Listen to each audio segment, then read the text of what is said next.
Hi, I'm Mike Patrick along with Joe Theismann and Mark Malone. Welcome back to the NFL on ESPN. For the first time in 11 years, someone other than Jim Mora will call the shots for the New Orleans Saints. Rick Venturi, the interim head coach, and his first charge is to revive a Saint running game that ranks next to last in the NFL. Ray Zellers is now the full-time halfback, and Joe, we can expect to see renewed commitment to smash-mouth football starting tonight. And you know, Michael, that's a challenge because the 49ers defense is as tough as they come, and really the main reason why they're 6-2. But if I'm San Francisco, my first priority has got to get this offense back in sync. Steve Young has missed 4 games with injuries, but he's back tonight, and I'd look for him to try and hook up with Jerry Rice right away. Hey, Mike, would you believe after 10 weeks so far into the NFL season, did you ever think we'd be waiting for the first touchdown pass between Steve Young and Jerry Rice? Well, I sure wouldn't, and neither did George Seifert. But despite all that, he still has his club in first place, and a win tonight would give the 49ers a 2-game lead in the NFC West. As usual, Mark Malone will be with us throughout tonight. In-depth looks at key matchups and trends in his Spotlight segments. These two teams have already met in Week 1. The 49ers jumped out to a 24-0 lead and cruised to a 27-11 victory. 49ers will kick off to start the game. Wilkins to kick to Tyrone Hughes. Slumping a little bit this year, but still one of the most dangerous return men in the game. Hughes from the 8. Takes it out to the 24.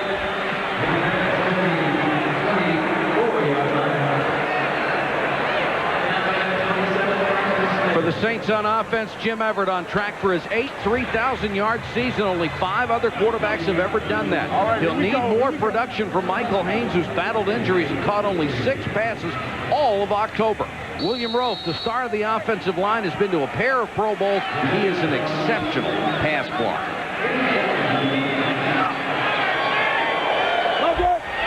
Two-back set for New Orleans. We'll see a lot more of that. Ray Zellers. Hard running out to the 27, maybe the 28-yard line where Gary Plummer made the tackle. A tough San Francisco defense starts up front with the explosive Bryant Young. Leads the club with 6 sacks. Ken Norton Jr., #1 in tackles. In his last 4 seasons, he's averaged more than 120 stops a year. And in the secondary, Marquez Pope has made the transformation from safety to corner and leads the 49ers with 4 interceptions. Ken Norton Jr., 75 tackles through the first 8 games. Zellers across the 30 to the 31. It'll bring up about a 3rd and 3, and this is exactly what we expected. Well, it is, Mike. The Saints want to try and commit themselves to a running game. They've made the commitment to Ray Zeller because they feel like he is a north-south runner. He can run over people. Rick Venturi, of course, taking over for Jim Mora, and this is his first game. Lee DeRamus and Haywood Jeffries check in as wide receivers. They will go with 4 wides, which is something they have not done all year long. Ricky Whittle, the 3rd down back, the only man in the backfield with Everett. Quick set throw, first down. Haynes across the 40 to the 42. This hurts San Francisco. They do not have 4 corners. Well, remember we talked to Bruce Arians, the new offensive coordinator. He said, I feel my 4th receiver is better than their 6th defensive back. That's the matchup they get. They spread the field out. They're looking for a 4 or 5-yard gain to pick up the first down. Michael Haynes does a nice job setting in front of Drakeford, makes the move inside, protects the ball, first down. Zellers and Neal are back in. Neal is a tremendous lead blocker. Everett to throw on first down. Another quick set. Torrance Small with a catch and out of bounds at the 48-yard line. Again, Tyrone Drakeford. You know, Mike, when I watch an offense when they first come out, I look for a rhythm. And what the rhythm consists of for me is the quarterback getting in the huddle, calling the plays, getting his people to the line and move along. I think that's what Bruce Arians, the offensive coordinator, wants to do. Keep this offense in a rhythm. So far through 4 plays, it looks like he's got the one he wants. 2nd and 4 for New Orleans, opening possession. Zellers. 49ers strung that one out pretty well, and Gary Plummer who they picked up from San Diego as a free agent in '94 to do just that, stop the run, stop the run. I can tell you right now, you cannot run laterally against the 49ers. If you're going to run the football, which they haven't allowed anybody to do very effectively, you're going to have to run right at them and be satisfied with 4, 5, 6 yards maybe. Which is Zeller's strength to begin with. Exactly. 3rd and 5. And Everett goes to the shotgun.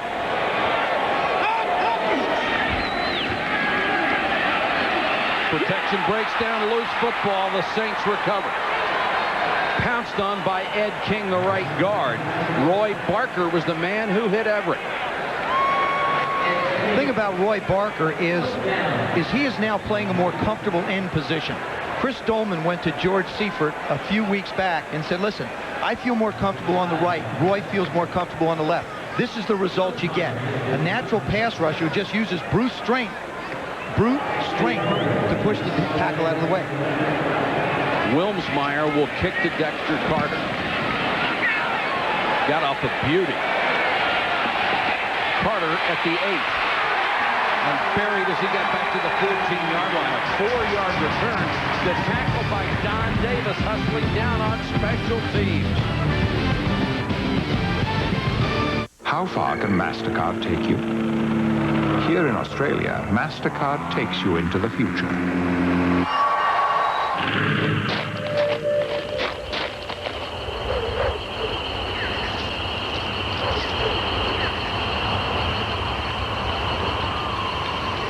The new MasterCard Cash Card.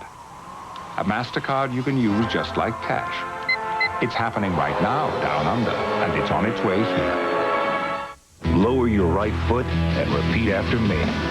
I promise to be free. I promise to be different. I promise to take the other path. I promise to be unique. I promise to drive an Eldorado with a 300 horsepower North Star system, a suspension that reads faster than Evelyn Wood, and a body that parts traffic. Hey, sometimes you just gotta live without limits. This is my idea. This is my dream. In the last 10 years, over 6 million people have taken the bull by the horns. This is my chance. This is my break. And blazed their own trail. This is my life. It's hard to say where they found their courage, but chances are they found their supplies at Office Depot. Since 1986, we've helped businesses succeed with everything from Uniball Vision rollerball pens from Sanford to brightly colored 3M Post-it notes, all at the best prices guaranteed. Office Depot. This is where I take care of business. ESPN Sunday Night NFL is brought to you by Cadillac and your local Cadillac dealer. Cadillac, creating a higher standard. By MasterCard. MasterCard, it's smart money. And by Office Depot, taking care of business for companies of every size, everywhere, every day. Scoreless here, first quarter in New Orleans, and the 49ers have the football for the first time, starting from their own 13-yard line. Steve Young back from a concussion. Throws on first down, blitz from the backside, the pass incomplete, and Young went down hard. Anthony Newman, the strong safety, came clean and drilled him. What happened is the 49ers went to a spread offense. They spread the tight end out here on the left. Newman just sneaks up where he would be covering the tight end and has a free run at Young. Young's lucky he got up to be able to go again. Boy, you're absolutely right. Lucky is the key word. He hit him just high enough to take him down and not try and hurt him. Terry Kirby, number 41, checks into the lineup, as does Sean Manuel, number 86. Young to throw, incomplete. Mark Fields on the coverage. The 49er offense led by Steve Young. He's been hampered by multiple injuries, has more interceptions than touchdown passes. Rookie Terrell Owens has emerged in the last 2 games, making critical catches as teams concentrate on Jerry Rice. Up front, 4 starters have played 10 or more years. Jesse Sapolu, in his 14th, has been to the Pro Bowl both as a center and a guard. 2 incompletions on the first 2 plays for San Francisco. Young wants a screen. It's not there. Steve Young diving for the marker, knocked out of bounds by Alex Molden. He got close, but I don't think he made it. But you know, Mike, what I saw there, if you're looking for a positive on what Steve Young did, is at least he ran. It didn't look like he was limping. But here's the reason why he didn't have the ball. Look at the job Eric Allen does on Jerry Rice. He just keeps shielding him outside. Just keeps shielding him. Now, as Young scrambles, Allen doesn't give up on Rice. That's good defense. And you're right about Young. The groin injury looks like it's not bothering him at all. And the concussion in the last game may have been a blessing in disguise. He actually got a week off. You can't convince him of that, though. No. Thompson to punt to Tyrone Hughes. From the 31, nowhere to go. Gary Plummer on the tackle on special teams. A tough start for Steve Young.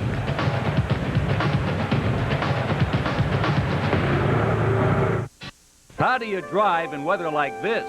Click here for the answer. Les Schwab Snow Tires, featuring an all-new lightweight stud, strong on traction, yet easier on our roads. Ask about it, and ask about the all-new HK1, the ultimate in winter traction. Chains all types, including quick-fit chains. To save time and money during winter changeover, Les Schwab Snow Wheels. Batteries, winter tough, with free installation. Les Schwab, it's who you depend on to get a grip on winter. What is Home FX? Home FX is 4 shows under one roof with 4 experts. That's us. Plus me, your ever-curious host. Each show is filled with practical information for real people with real lives. How to raise kids and stay sane. How to fix up your house. How to take the mystery out of medicine. How to grow an affordably fabulous garden. So drop in and see what's happening at Home FX. Weekdays, 3:30, 2:30 Central.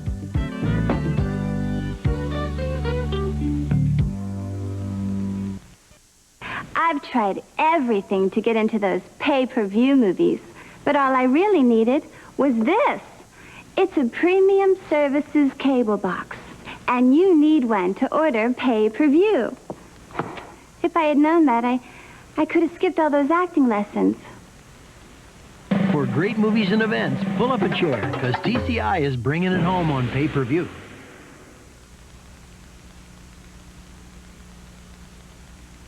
The only thing missing in our 10th year of coverage of the NFL on ESPN, we still expected to see Jim Mora here. Yep. He resigned. You had a chance to talk to him. What's he feel right now? I did. I talked to him for a long time on Friday night. He feels good. Actually, he felt relieved. The first couple days, he really wasn't happy. Didn't feel good, but he felt like he made the right decision. He gave his team a chance in the 2-week period to be able to make an adjustment to a new coach. But he also made the point to me to say, hey, look, I'm not burned out at all. I want to coach next year in the NFL. I feel like I can coach. He just felt like the situation here in New Orleans was not good for him anymore. Certainly wasn't having any fun. Here's Zellers pounding his way out over the 35 to about the 36-yard line. Before Jim Mora came to New Orleans, this team had never won.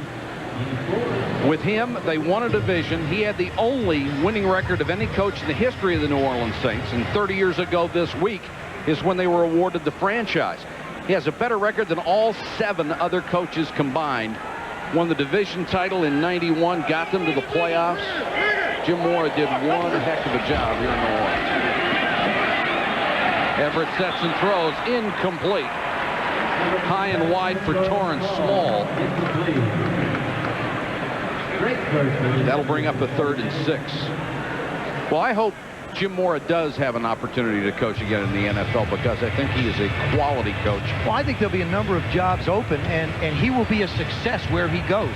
He provides 2 things, I think, for a ball club: discipline and direction, and that's what you need.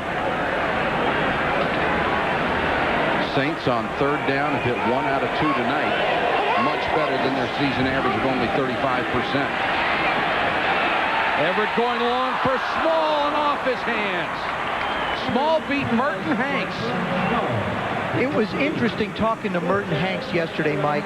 He knows that Torrance Small is going to be the go-to guy, but he felt like he's declined a bit this year from his previous performances. And here, the ball just goes off his fingertips. Jim hangs it up down the sideline for him. It's a good throw, just a little bit too far and just off his fingertips.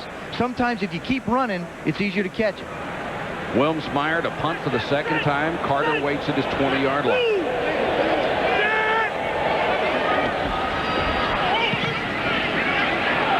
Another high booming spiral that drives Carter all the way back to the 11-yard line. 5 yards on the return as the Saints swarm on special teams. 53-yard punt. Brian Jones gets the tackle.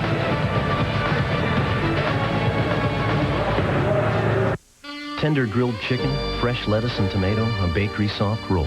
McDonald's new grilled chicken deluxe is loaded with the stuff grown-ups love, inspiring a truly adult emotion.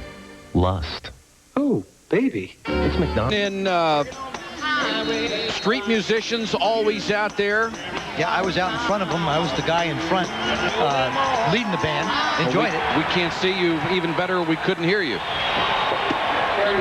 Terry Kirby gets the carry across the 20 out to about the 23. Thank you, Mike. The Saints defense anchored by Wayne Martin, just a superb tackle, who has at least 10 sacks 3 of the last 4 years.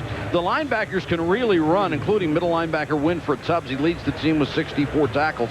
The Saints have spent a lot of money to upgrade the secondary, but even with 6-time Pro Bowler Eric Allen leading the group, they have 1 interception. This the 9th game of the year. Kirby.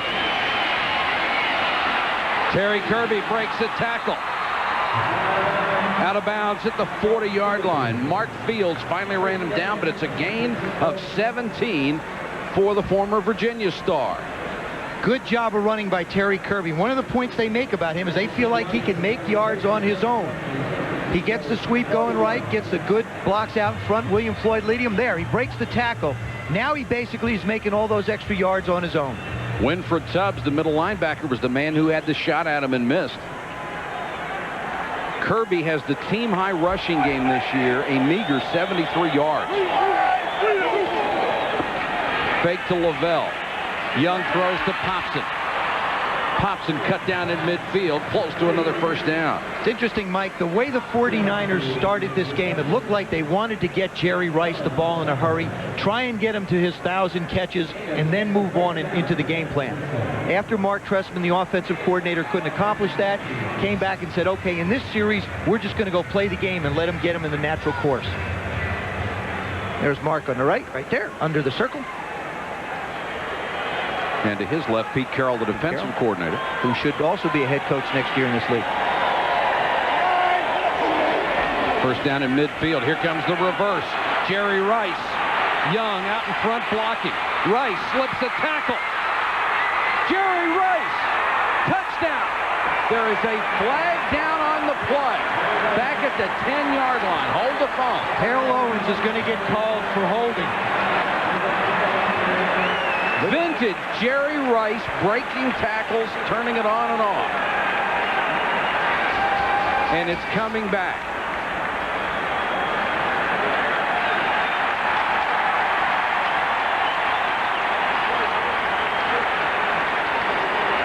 Jerry starts with a little closer split, starts in motion. They run the action inside. And then it is, Mike, you put it so well. Vintage Jerry Rice. Sets up the block so beautifully for Popson. Breaks a tackle. Now just flat out runs people. There's the push in the back by Terrell Owens.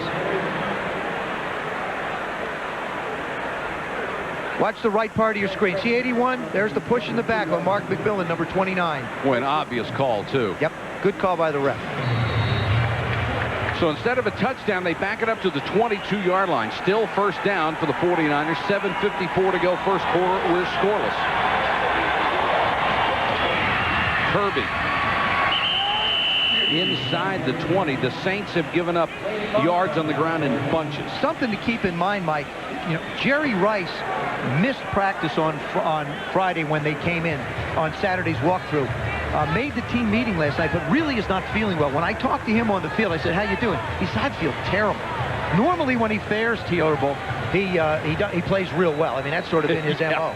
Still ran 50 yards, shaking people off. Looking terrible, feeling terrible.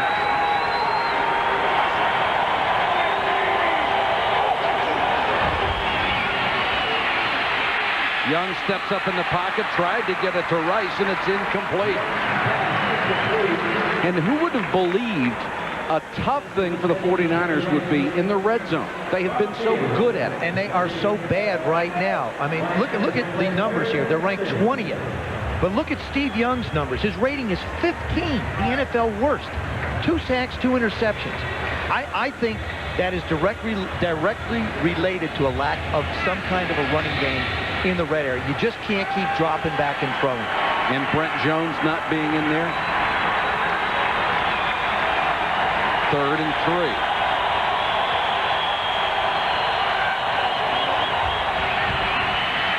Young looks for Rice, has him across the middle, but short of a first down. Newman with an outstanding effort to stay with Rice. That is career catch 998. But also a terrific job by the defensive front of the New Orleans Saints, putting enough pressure on Steve Young so he can't sit comfortably in the pocket and make a better throw to Jerry Rice. This will bring out the field goal unit. Gerbach will hold for Jeff Wilkins. And yes, Elvis is able to be the number 2 quarterback tonight. His shoulder feels much better. And he's wearing a harness so it doesn't fly away. 34-yard field goal attempt for Wilkins, who has only missed twice all year. 15 out of 17 for the season, and the 49ers grab the first quarter lead on the field goal. They're up 3-0, and Jerry Rice 2 away from 1,000. 3-0 as the 49ers get a field goal. And his counterpart on the other side, as you see Bruce Arians, the play caller now for the New Orleans Saints, got some help this week from Jim Everett, who is more involved in the game plan than he has ever been. A lot more. As a matter of fact, he told me this is the first time he's not had a day off during the week. As a matter of fact, Wednesday and Thursday are game plan days for most teams in the National Football League. Jim Everett stayed here in New Orleans at the practice facility till 9 o'clock at night trying to help out and understand what Bruce wanted.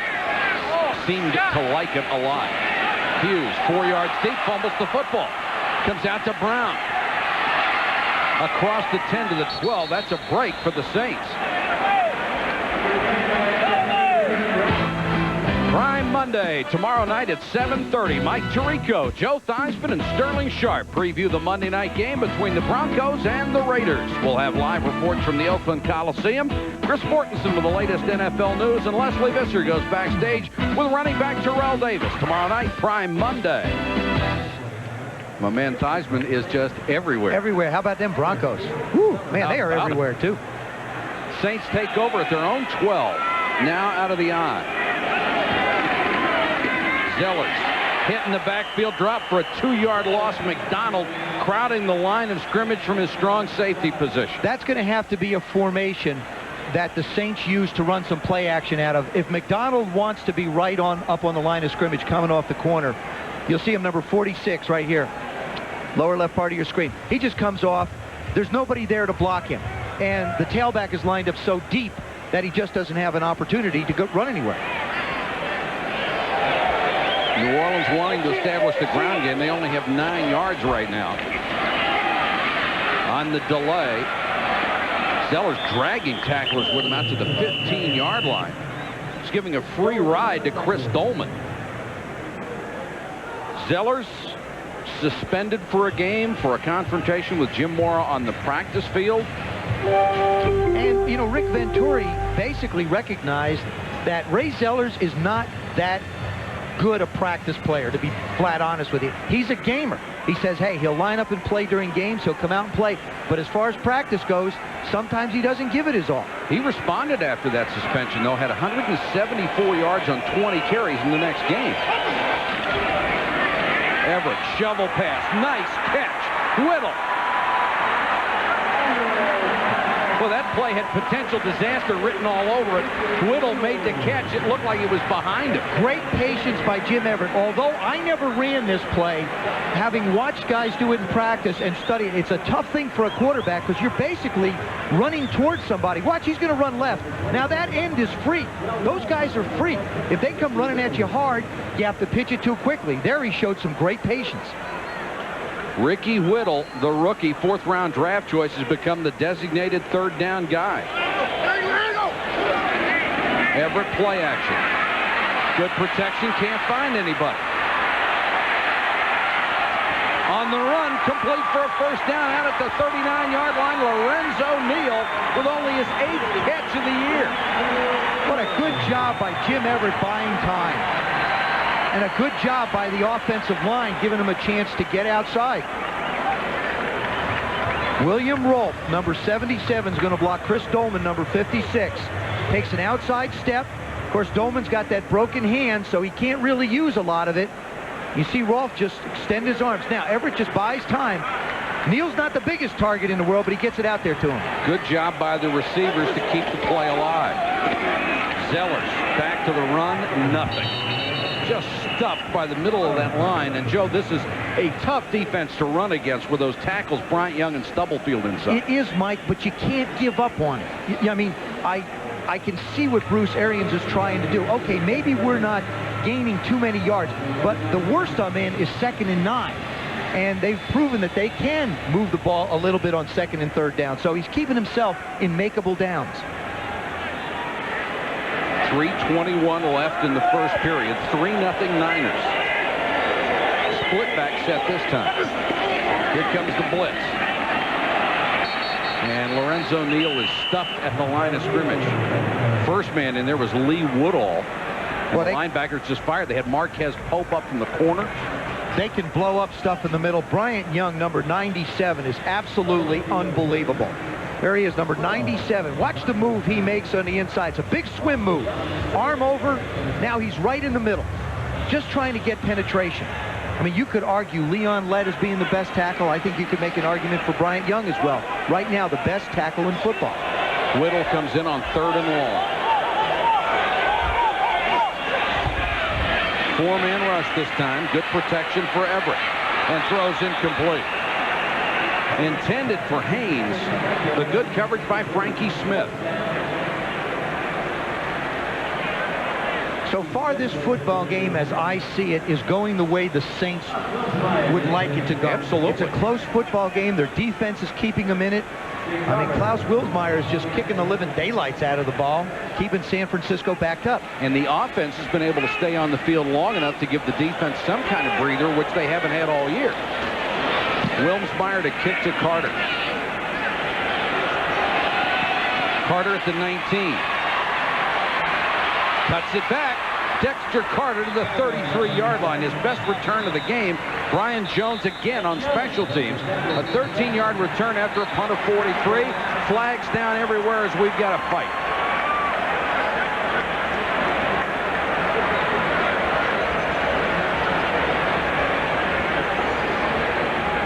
And it looked like Brian Jones, who made the tackle, was in it with David Benefield.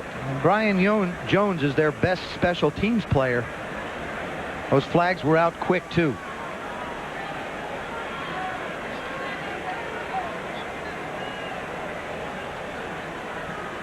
We have a double foul. Personal foul, number 99 on San Francisco. Personal foul, number 55. Penalties offset. First down.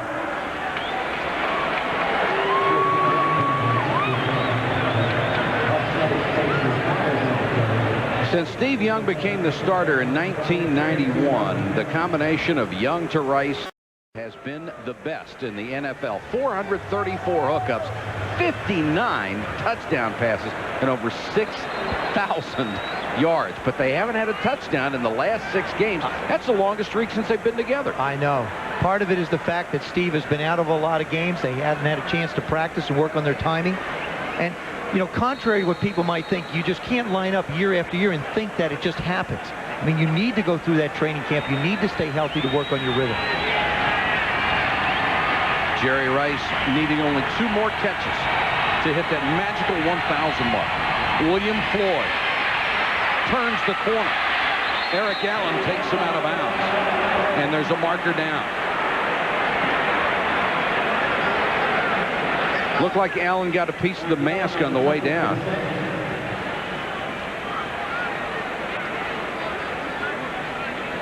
William Floyd coming back from what was a devastating knee injury a year ago. He is still not 100%. They think he'll get better as the season goes along. But face mask, 5 yards on the defense. First down. So they'll mark off an additional 5 yards at the end of the run. He tries to horse collar him. You see his hand is on the face mask. Actually, the forearm was, and then it moved to the hands. Good call. Floyd and Kirby, the backs on first down for San Francisco. Whistles blow, they'll kill the play.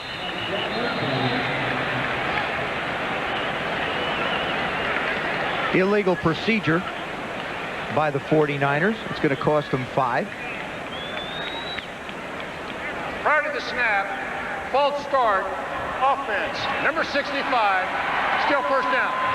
Gary Lane, our official tonight. That's Ray Brown, the veteran picked up from the Washington Redskins. And along that offensive line tonight, Harris Barton, who re-injured his groin, is not starting at right tackle.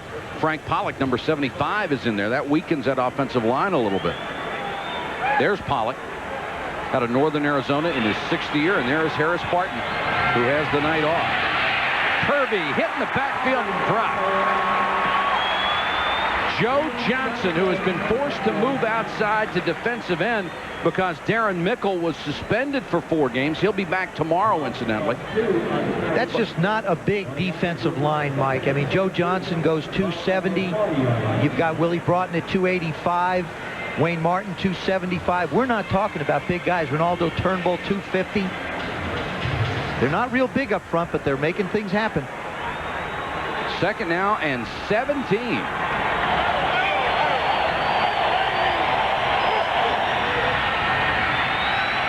Four-man rush on Young. Got it complete. Ihani Owezike, the rookie out of California, makes his first grab of the game and only his 2nd of the entire year. J.J. Stokes is on injured reserve, as is Nate Singleton. So the 49ers very thin at wide receiver. Owezike could well be their fastest receiver. His clocking is about 4.4 in the 40. A big guy at 6'2", but can really run. There's J.J. Stokes. His busted up arm. He's gone for the year. He has been savaged by the San Francisco press for not producing more, but George Seifert defended him the other day, and I think rightfully so. He hadn't played that badly at all. Young again, 3rd and long over the middle. Popson makes the catch to the 29. Great grab by Popson, who was filled in beautifully for Brent Jones, and he's going to get up very slowly after this one. Jackson and Molden were back there to drill him. This is an area where the 49ers are really thin. Look at the middle of the football field. Watch it. He'll come down here, and he's going to wind up being wide open. Good little out and up move. Just enough to get the defensive back to bite, and then took a shot right in the nose.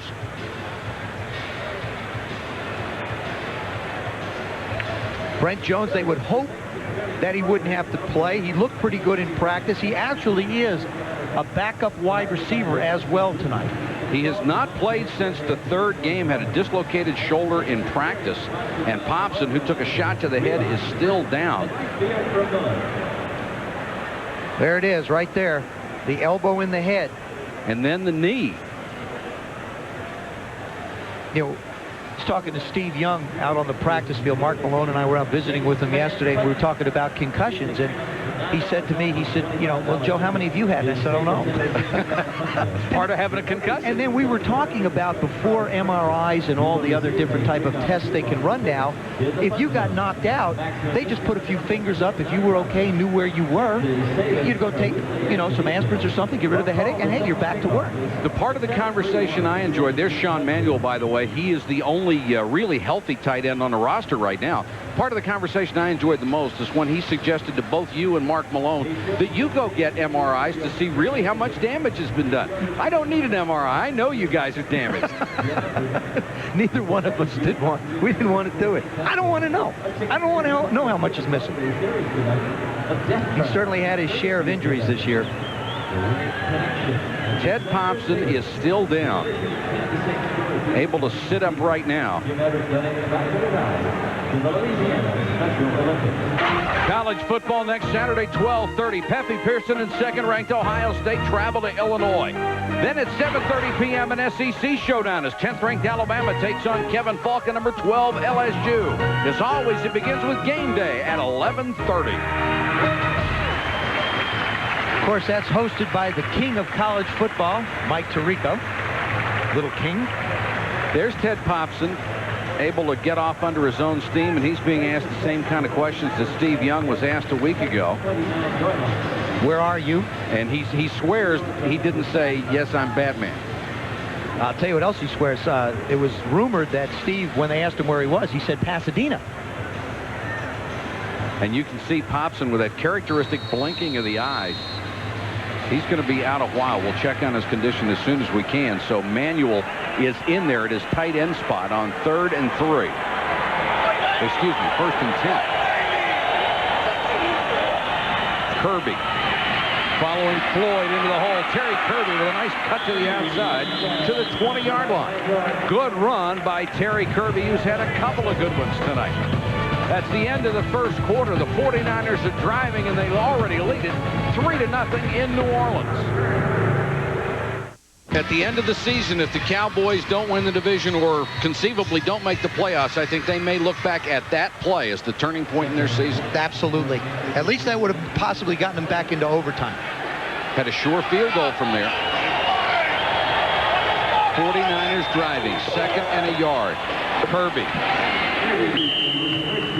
San Francisco approaching 100 yards on the ground. The Saints are the worst in the NFL against the run. Like I said, Mike, they're physically not set up, I think, to defend the run very well. It's just a good job by that offensive line of the 49ers to handle the smallish people inside. Winford Tubbs is 6'4" at the middle linebacker position. It's hard for him to get under people and make penetration, drive people back. 1st down, Niners. Kirby again behind Floyd. More running room around the 12. Mark Fields, number 55, makes the tackle.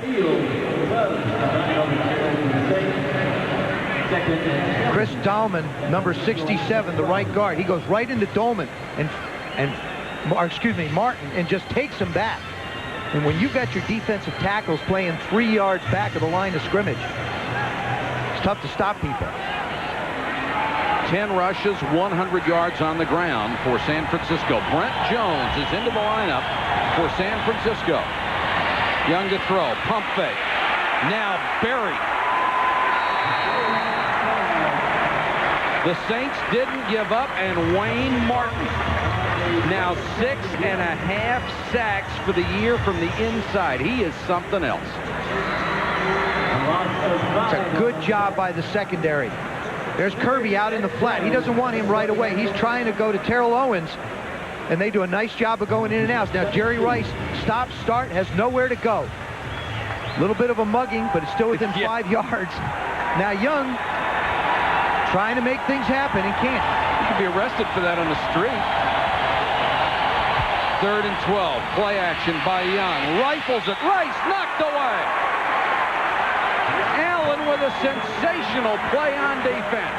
He says he measures his performance against the best. Jerry Rice is the best, and he loves to play it. And Jerry Rice has the same respect for Eric Allen, calls him the smartest corner he plays against.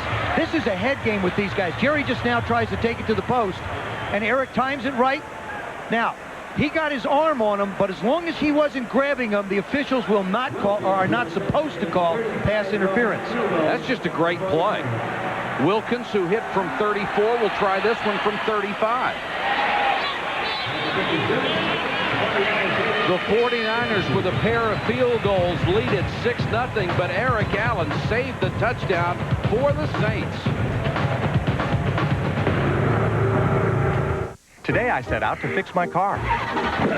Thanks, neighbor. Whatever. I had to stop at 4 different places. Push. Push. Good thing I live in a friendly town. Push. One of us pushes, the other one pops the clutch. Come on, push, push. I am pushing. Finally, I went to Pep Boys. Hey, everybody, I fixed it. I love this town. Car or truck, Pep Boys has your starter or alternator. 26,000 items at the guaranteed low price, tires and service too. Pep Boys, everything but gas. For more than 130 years, Travelers Insurance has understood the basic human need to protect oneself and one's future. What we all want is what Travelers Insurance provides. Something to hold on to. I'll buy 10 of these. You're Deion Sanders. Deion Sanders. It's him. You're the greatest, man. Mind if I get a picture? Thanks, bro. You mind if I write a check? Sure, Dion. I'm just gonna need to see some ID. Say what? Yes, like driver's license, a library card. Checks. What a pain. Your license? Employee ID. But now there's a better way. The Visa Check Card. It's an ATM card with a Visa logo that deducts from your checking account automatically everywhere Visa's accepted. I'm gonna have to call to see if you can cover this. The Visa Check Card works just like a check, only better. I am your son. Mel Gibson, I'm going to dedicate my life to tracking you down in a film by Ron Howard. Give me back my son! Ransom, rated R, starts November 8th. ESPN Sunday Night NFL is brought to you by McDonald's, official break of the NFL.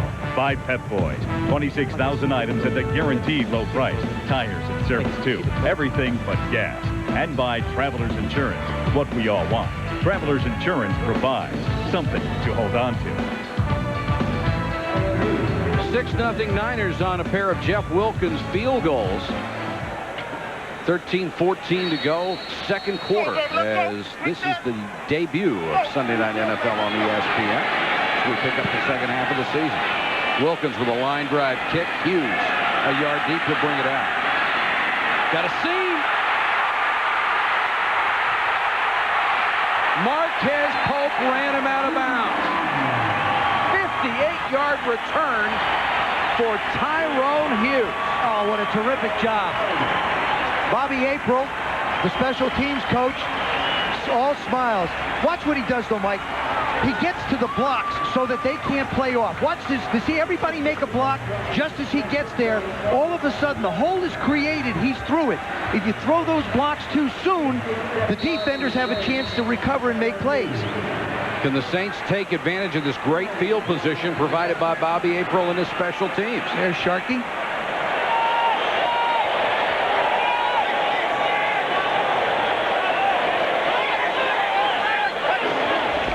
Everett to throw on first down. Here comes the blitz. Has a man open, complete down to the 15-yard line.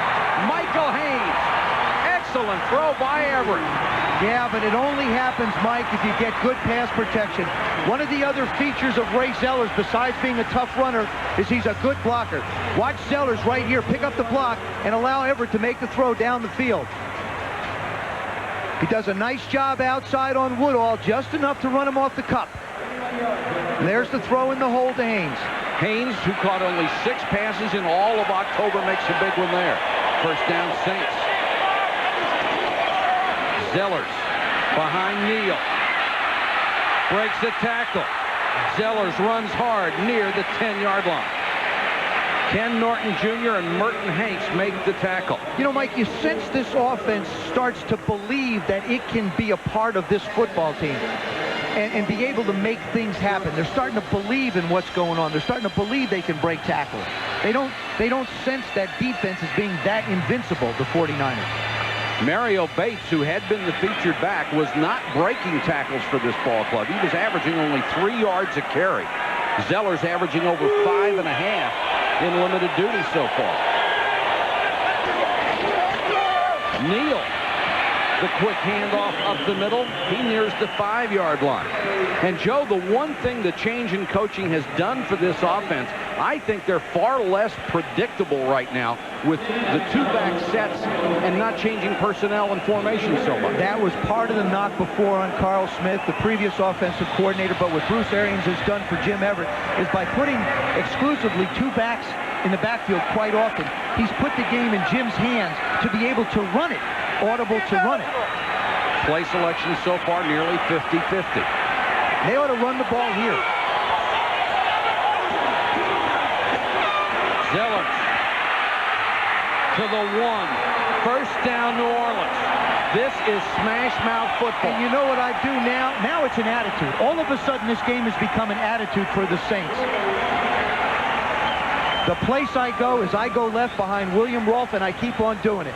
Number 77, he comes in here, makes the block, allows the back to be able to make the play. Watch number 77. Little chip, get Plummer number 50, and follow me.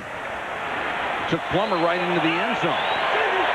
First and goal from the 1. Zellers. Touchdown.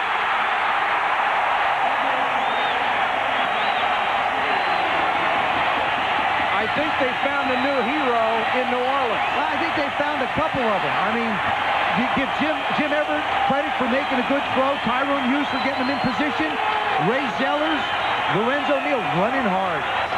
Hey, if you're going to run behind William Rolfe and it works, number 77, do it again.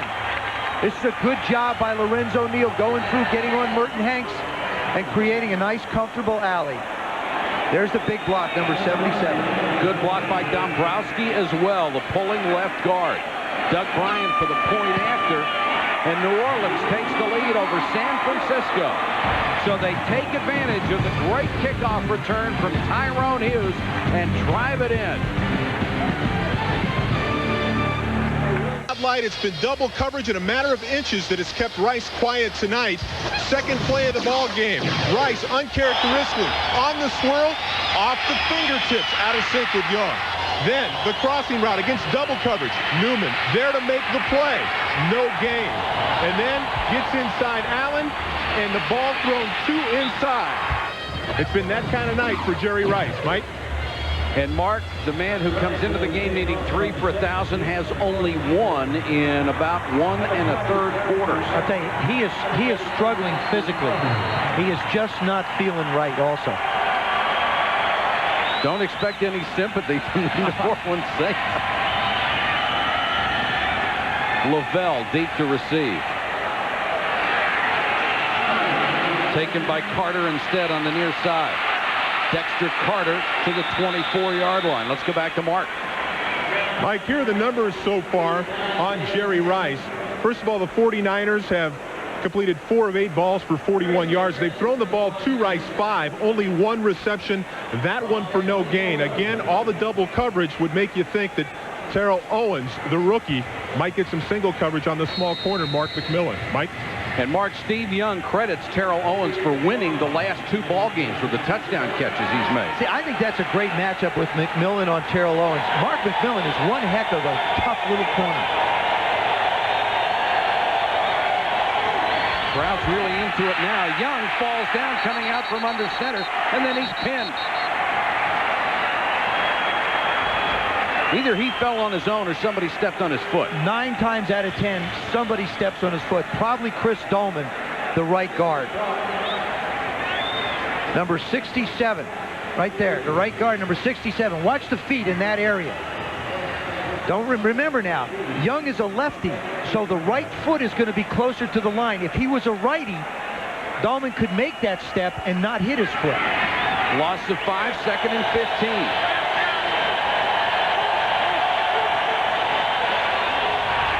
Looking for Owens. He's got him. He dropped it.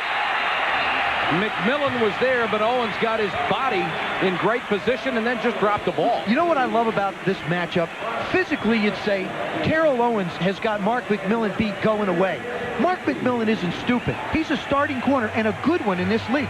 He's not going to physically try and match up. He's going to try and outsmart and outquick a rookie. So I would say in this case, the advantage goes to the little big man.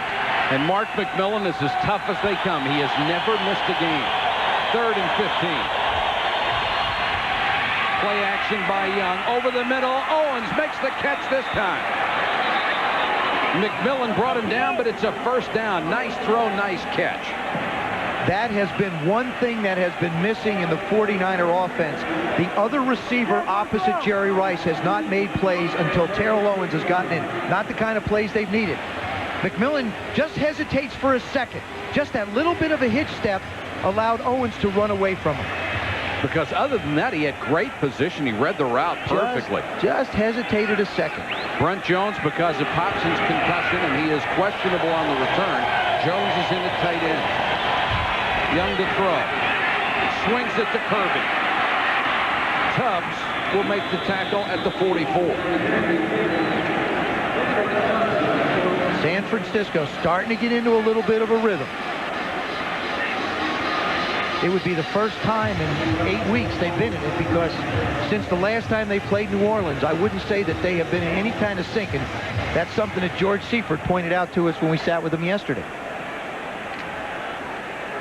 Of course, a lot of that has to do with Young's injuries being in and out of the lineup. There's Ronaldo Turnbull, the sack specialist. 2nd and a yard. Floyd. First down to midfield, dragged down by Mark Fields. We have a different William Floyd playing in this game than we did last week. William, of course, was gotten to a fight, was benched by George, and really by his own admittance said that he was just too fired up. He was too keyed up. It was a year of frustration that he pent up. Sure, he played in the one before, but last week was his first start. He feels like he can be a lot more focused in this game. Well, then he was arrested on suspicion of driving under the influence and had a loaded weapon in the car. And he has apologized profusely for both incidents. Young with a quick set, incomplete, intended for Owens. McMillan thought he had a pick, and Turnbull was putting the pressure on Young. And there's a case where the Saints on defense were lined up wrong. Winford Tubbs, number 54, tried to call timeout just before the ball gets called. And by that confusion, it confused Steve Young.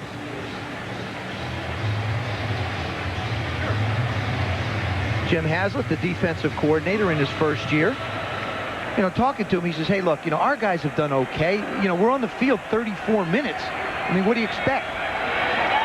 2nd and 10. Kirby on the sweep. Got a great block downfield, has the first down.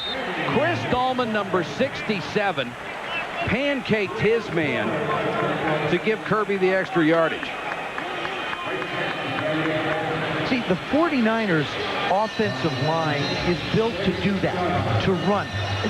Defensively, the 49ers are set up to pursue you laterally.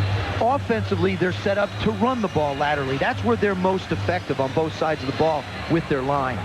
Kirby now 8 carries, 57 yards here in the first half. 3 minutes, 21 seconds on the drive. An impressive one so far for San Francisco. Lavelle in at running back. Play action by Young. Deep. Rice wide open. Touchdown. 9.99 for the incomparable Jerry Rice. Boy, there's just a flat mix-up between Eric Allen and Greg Jackson, the two defensive backs, the corner and the safety. I mean, Rice caught one in the first game when they blew a coverage. Watch. There's Jerry Rice right here. He's just going to go down the middle. That's Greg Jackson. That's Eric Allen. They miscommunicate. Allen backs off. Jackson sort of bites like he's going to try and run over and cover somebody, but who knows who. And Rice winds up in the middle of the field.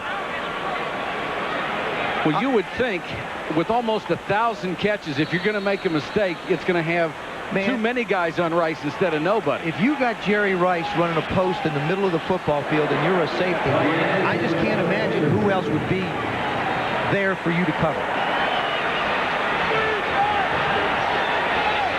They will go for 2, leading 12-7. Should Jerry Rice makes this catch, it would not count in the stats. Young can run for it. He's got it. 14-7 San Francisco. So the 49ers answer the Saints touchdown with their first touchdown of the ball game. 14-7 San Francisco. Jerry Rice wide open down the middle. The perfect throw from Steve Young.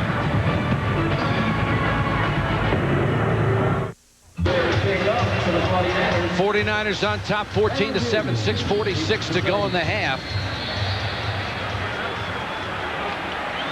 Wilkins to kick it away to Hughes as the 49ers responded the way they normally do.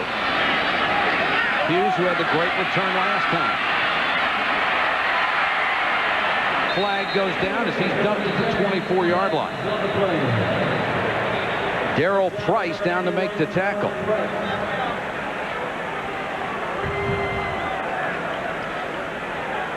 Ronaldo Turnbull coming back out on the field after the touchdown play. Turnbull was really upset about something and was really going after either other players or coaches. Holding, return team, number 37, 10-yard penalty, first down. And he was walking toward the tunnel, unbuttoning his pads like, hey, I'm out of here. And Wayne Martin came to get him. That's right. And he walks with them under the stands and manages to convince him to come back on the football field. Now, Ronaldo's been nicked up and hasn't been playing as much as he wants, I'm sure. He's had 3 injuries.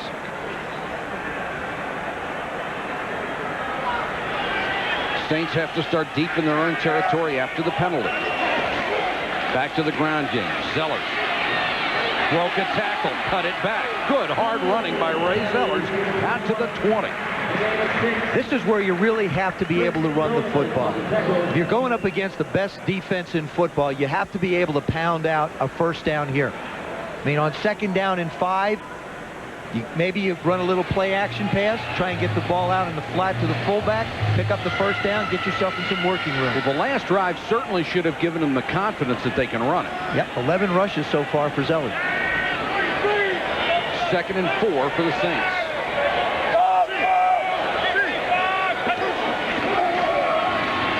Zellers.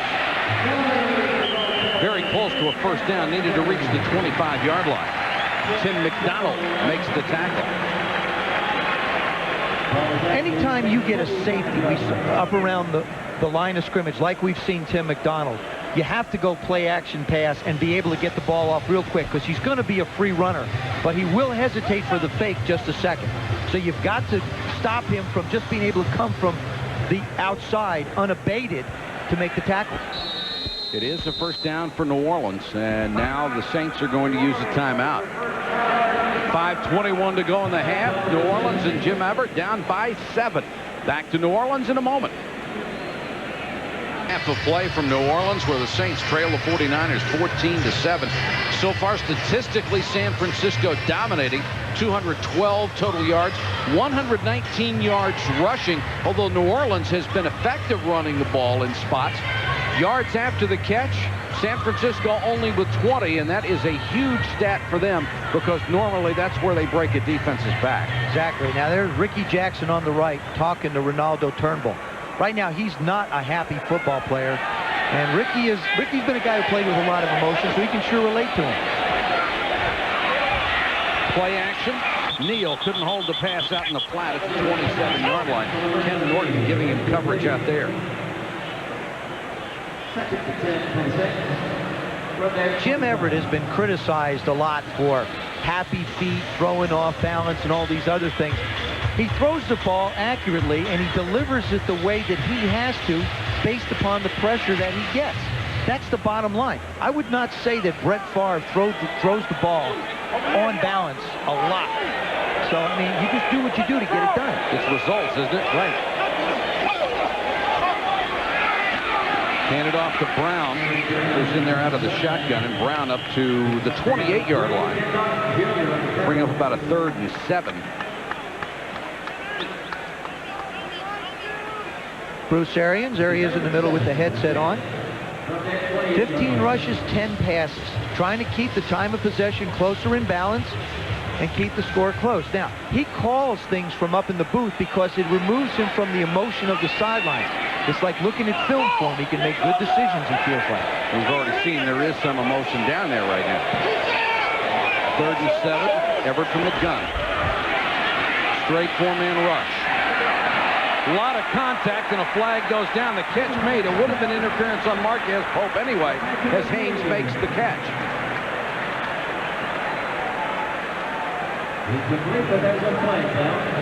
And now they're saying the pass was incomplete, but Pope was all over Haynes.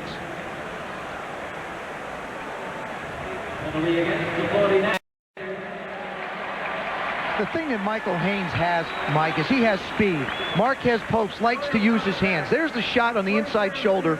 There's the holding going down. Now remember, you're only supposed to nuzzle and chuck after 5 yards.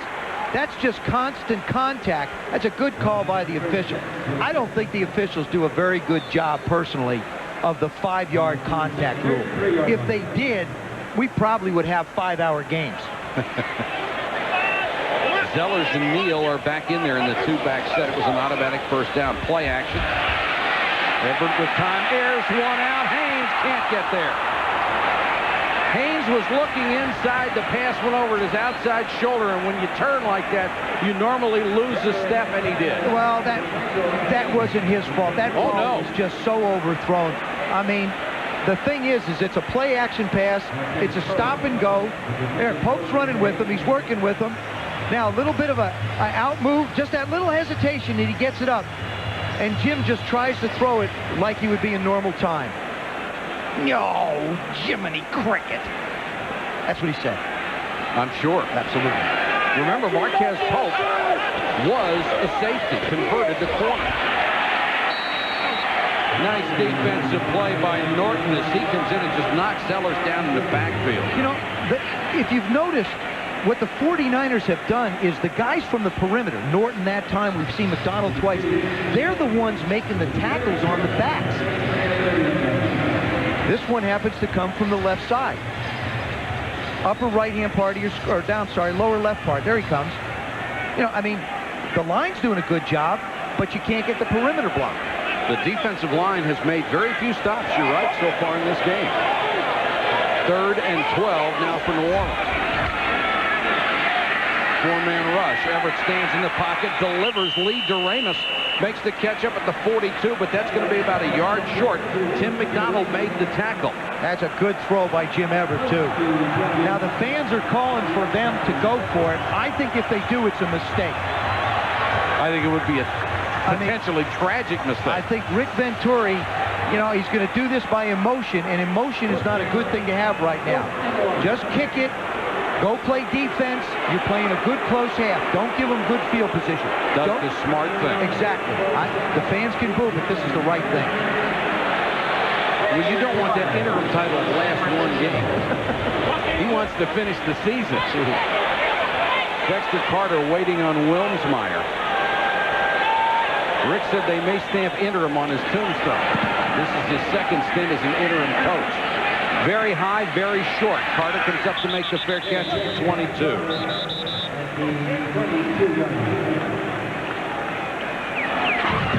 The best pregame show in the NFL begins every Sunday at 11:30 a.m. with Chris Berman and the gang on NFL Countdown. Then at 7 o'clock, all the highlights of all the games. That's on prime time. And at 8 p.m. Sunday night, we'll be in Carolina to watch the Panthers take on the New York Giants. Tommy's got to get a little more height on those field goal tries. That was good, though. That was good. It went through the line. Kerry Collins re-injured that knee that he hurt, so we'll have to see if we see him. And Dave Brown had back spasms, so both quarterbacks were knocked out today. Kirby and Floyd the split backs. Play action by Young. Now being chased. And sacked back at the 10-yard line. Great effort by Willie Broughton, the former Raider. He just kept coming.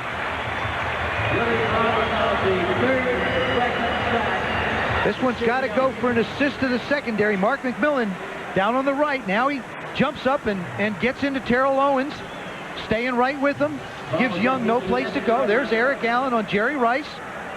Both of them using incidental contact. Good job by the defense. 2nd and 21 after the sack. Draw play. Kirby breaks a couple of tackles across the 25 to the 27-yard line. Another excellent run by Terry Kirby. Anthony Newman had to make the stop. And another lousy job of tackling. That's all that was. He picked up another 8 yards after he got hit initially. We have reached the 2-minute warning in New Orleans. The 49ers on top by a touchdown. I'm Chris Berman with the fastest 3 minutes in television. He'll be on the ESPN News set, our third of 21 planned networks. We'll take a look at the Cowboys and Eagles and the New York City Marathon. We'll have highlights of that. Stand by for Chris coming up at halftime. They told you there were going to be 21? 21 networks. They never told me that.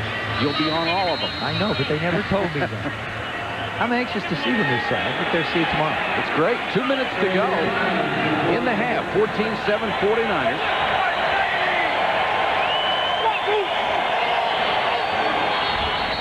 Movement by both wide receivers. Owens was in motion, and then Rice flinched, and that will cost them 5 yards.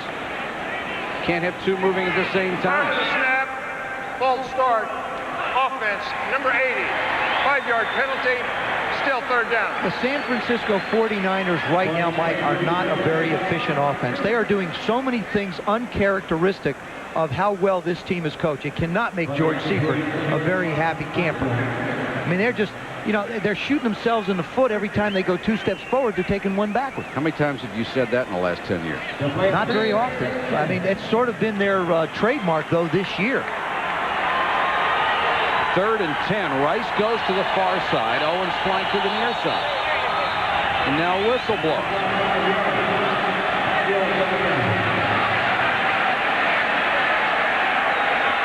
Oh, I see. They hadn't walked off the 5 yards. Well, yeah, everybody was marking it off, but they forgot to move the ball back. I mean, the chains were moved back. The yard marker was moved back. Only thing that wasn't there was the football. You think maybe this crew worked the San Diego-Indianapolis game and flew here? Because those guys struggled a little bit today, cold. I've got to be honest. Well, they struggled a little bit today. Coach Venturi. Very pleasant guy to be around. Would love to see this season turned around. Young under pressure. They've got him again. Steve Young sacked at the 12. Brady Smith, the rookie from Colorado State, and Joe Johnson got there. This is another coverage sack, Mike, by Mark McMillan on Terrell Owens. Watch down here, the lower right part of your screen. Steve Young wants to go here on the quick post. But look, Mark takes away the inside, and Terrell doesn't know what to do. He's a rookie. He really doesn't know what to do. And Young says, oh, where am I going to go? Good pressure up front. Good job by the secondary as well as the defensive line. New Orleans takes a timeout with 1:51 to go in the half. Smith in there at that rush defensive end spot, and that's one of the reasons that Ronaldo Turnbull was so upset. He's finally healthy and able to play. Brady Smith was starting tonight, and now Turnbull not getting any playing time. Mike, I have to go back at the end of the Saints' last series to set up this scenario here. They chose to punt the ball and not turn the ball over possibly in good field position to the 49ers. The offense has allowed the defense to do their job. You know, they're playing like a very complete football team. Got a big play from Tyrone Hughes on the special teams. Defense did a good job. Offense is running the ball. All 3 areas functioning well. You can't say the same about the 49ers. And Hughes to get another chance here to put his team in good field position as Thompson waits inside the end zone for the snap.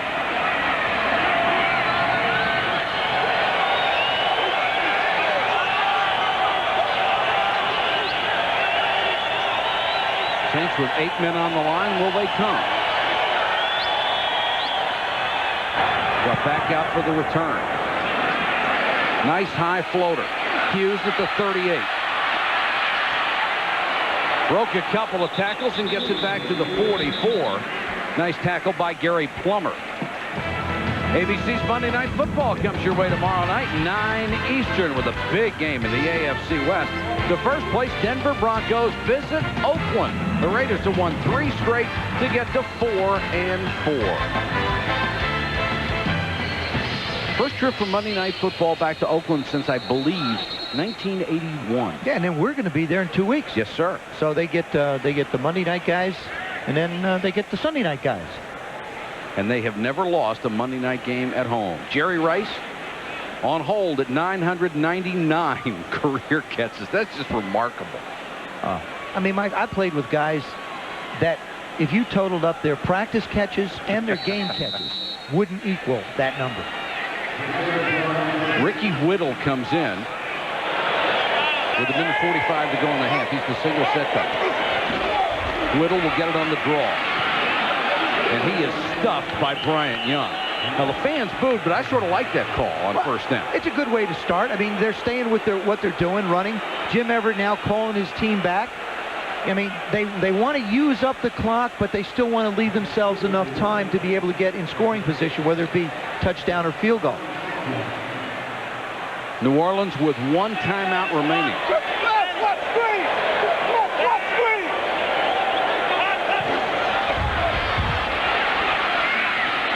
Screen. Near midfield goes Whittle. Stubblefield got him from behind. And you could hear Ken Norton calling it. Could you hear it? Oh, yeah, he said, watch out the screen. Watch out for the screen. That's how good defensive players are at formation recognition. That's why you got to change it up. Fans are booing because the Saints are taking their time. The clock down to 47 seconds. But it's not bad. They have timeouts left.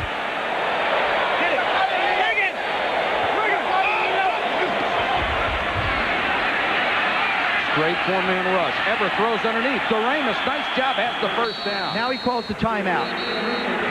That's a good job. Now you can start getting into a mode where you're planning now 3 more plays. That's what you're planning. Rick Venturi cheering on his ball club. Lee Doremus got his second catch. That's a young man who they think very highly of, who has a great future in the National Football League. He didn't play last year, the first half of his rookie season, still recovering from a broken leg that caused him to miss all of his senior year at Wisconsin. So he's been out of football for a long time, but the kid has a lot of talent. And Mike only had 7 catches coming in, but you're right. I think they're going to feature him more and more, especially if they use the 4-wide set. You'll see him become more involved in the offense. So 32 seconds to go, and the Saints have used their last timeout. Right now what you're doing, Mike, is you're playing for a field goal.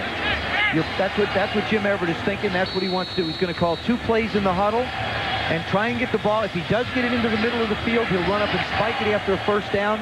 If he can get it to the perimeter, he'll try and get his guys out of bounds. So that series, not very good clock management. They took a minute 3 and gained 12 yards.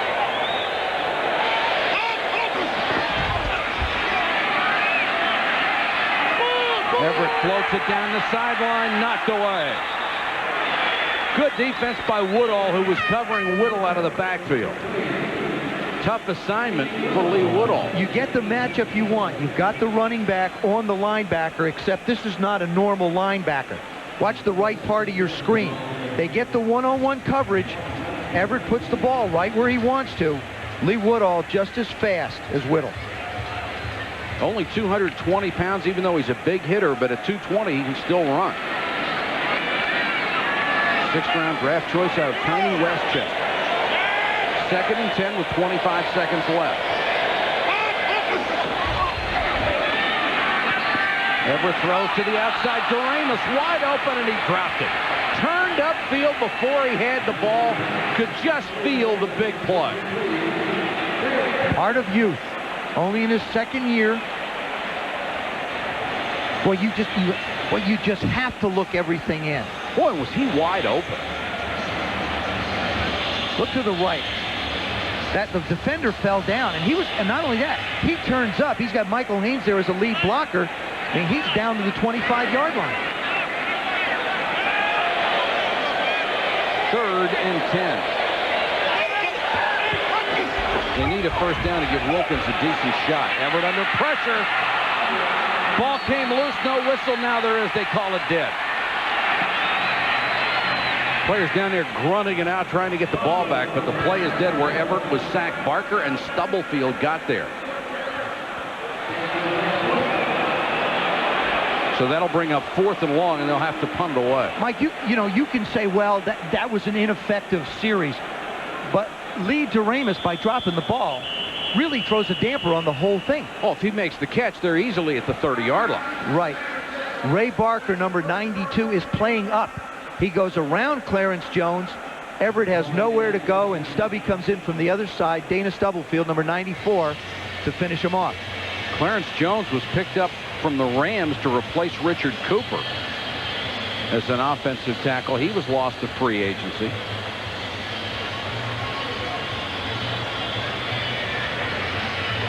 Everett talking to Doremus. Not much you can tell him on that one except, hey, catch it. That's it. Just what he's basically saying to him, listen, he said, I'm going to come back to you. Don't let your head get out of this game. We're going to need you to make another play.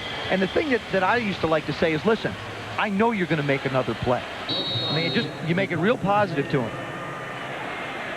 Of course, I had Art Monk. I knew he was going to make a lot of them. Wilkins fired a kick to Carter. 49ers give it the big rush. Don't get there. Carter disdains the fair catch, trying to make a play. Brought down at the 25 with only 2 seconds to go in the half. 35-yard punt at 8-yard return. Jerry Rice with 2 catches in the first half. That takes him to 999. Mike, you want to bet he'll get that 1,000th in the 3rd quarter, would you? I would certainly not be away from my television set for this 2nd half, because once he goes over 1,000, he's into another realm. Another shameless promotion from my favorite analyst. Well, stick around, folks. All-time records, all of them. Yards, catches, receptions, touchdowns. Just remarkable athlete. That's the end of the first half. The score, the 49ers 14, the Saints 7. Now let's join Chris Berman for the Acura halftime report.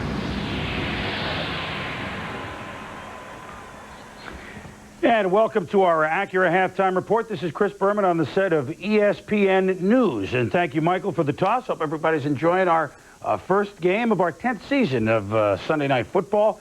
We have the game of the day in which the Super Bowl champion Cowboys were upended at home by the Philadelphia Eagles. We'll show you that in a moment. But as we roll through a wild Week 10, frozen tundra or not, and it's not yet frozen, make no mistake about it, Green Bay has become unbeatable at Lambeau Field. Today they hosted the Detroit Lions. And Barry Sanders had a 100-yard day, first time in 7 games. Look at Sanders do this. He had 100 yards really on this play. Santana Johnson, whoop! Looked like Carlos Santana spun around there. Oye, come about. Brett Favre to Don Beebe, and another Packer receiver hurt, but Beebe stayed in the game.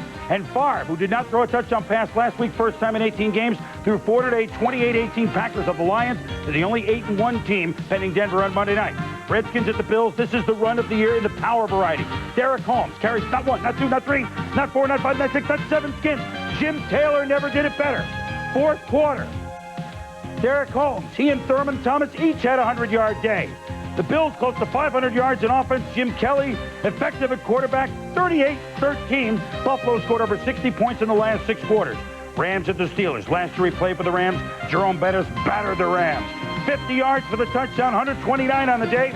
Steelers 7-2 for the first time since their last Super Bowl winning season. In 79, they beat the Rams 42-6. Bengals at the Ravens.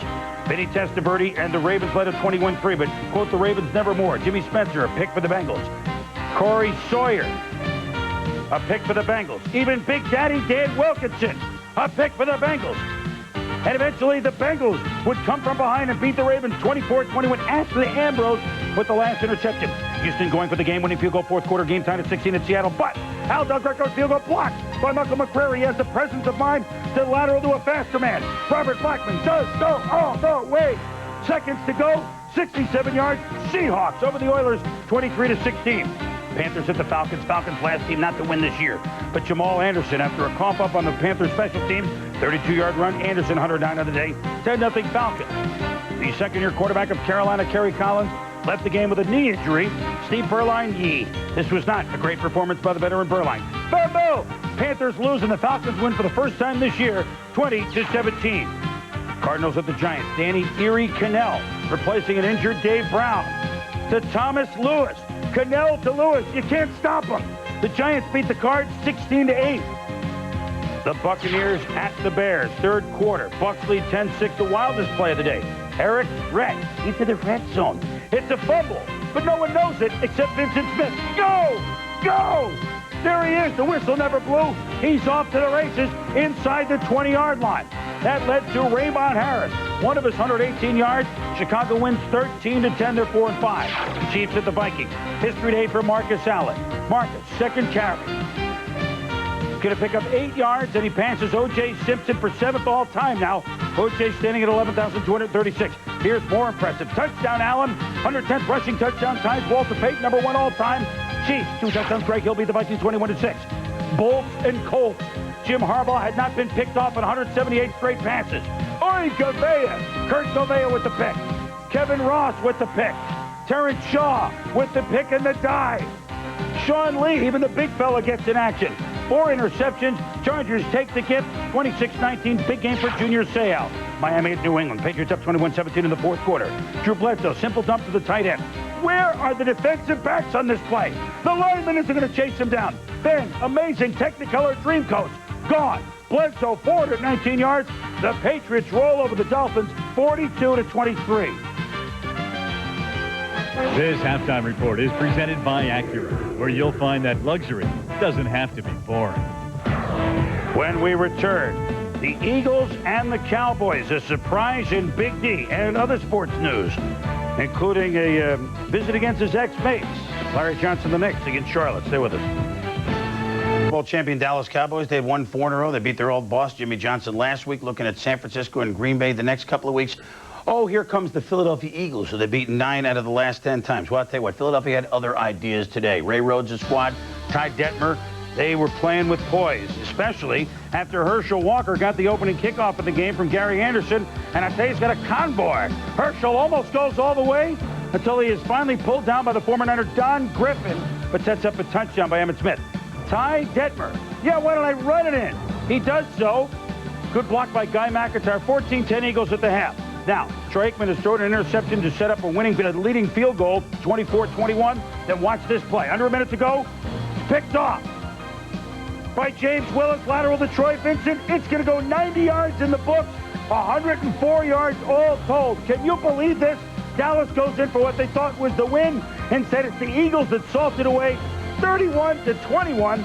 So it's the Eagles now. We're tied with the Redskins at 7-2 atop the NFC East. The Cowboys at 5-4 are two back of two teams. And despite the too late miscues by Aikman, Coach Barry Switzer says, hey, my quarterback is human. As I told Troy, I wouldn't trade him for any other quarterback in America that plays the game. He's a champion. He's a winner. He is, he'll hurt. He'll hurt a long time, but we don't have much time. We believe in this football team. We believe we'll win a lot of football games. And as Ray Rhodes said before, so as he told me on the field, he says, we'll probably end up having to see you all again. We're going to try to make that happen. Well, we'll see. But next Sunday, the Cowboys at San Francisco, then home on a Monday night to Green Bay. Thanksgiving Day, they host Washington. They play the Skins twice, including the last game of the season. They know what kind of work they have to cut out for them. Not a lot of maneuverability for the champs. Well, let's go on to briefly some other sports. Larry Johnson, now a member of the New York Knicks, facing his old team, Charlotte. The NBA tipping off this weekend. Former Nick Anthony Mason stretching during warm-ups. Man he was traded for in the offseason, Larry Johnson, says, Muggsy, I miss you, little guy. First quarter, Buck Williams with the steal. Pass to Allen Houston. They'll run the floor to Patrick Ewing.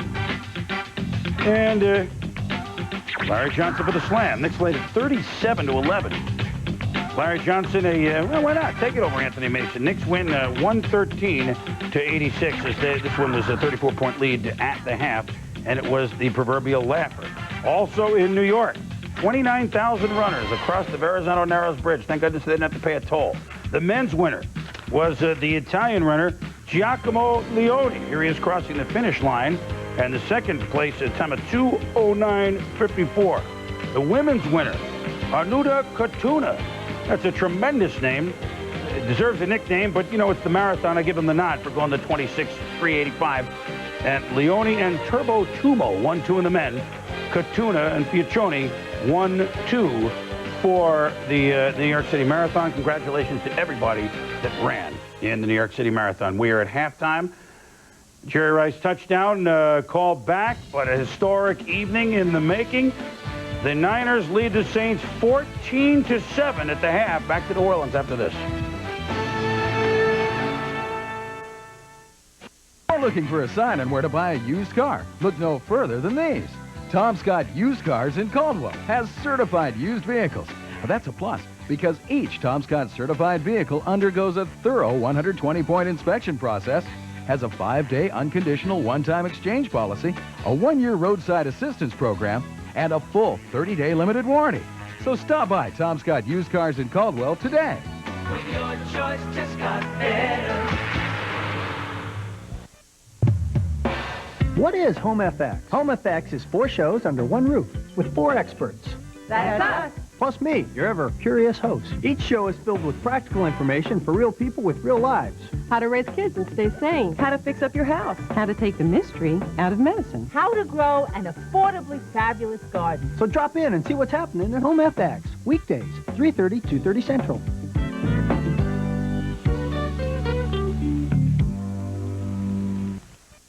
This is the satellite Telstar 402R. It is broadcasting music. Perfect digital CD quality sound. 30 channels in all, each with hundreds of selections. No announcers, commercial free, 24 hours a day. Call and ask for the music broadcast by satellite. DMX.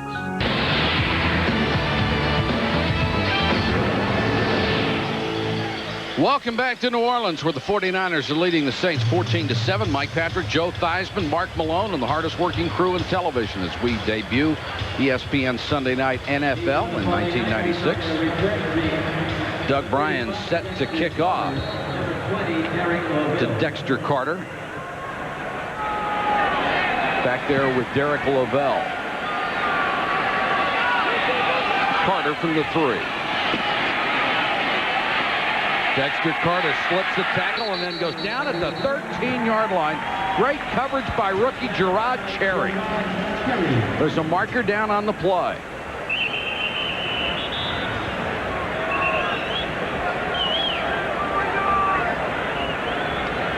There's a flag on the kickoff. Cherry, who made that tackle on special teams, one of the prize rookies for the Saints, has not played all that much from scrimmage. Also can play outside.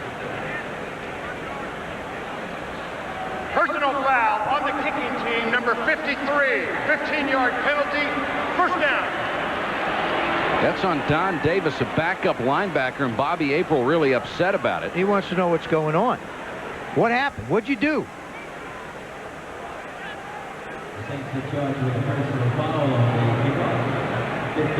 I don't think he's going to be able to convince Bobby what he did was an explanation satisfactory to him. He's not going to win that argument. So instead of being back at the 13, the 49ers get a chance to move it all the way out to the 29-yard line.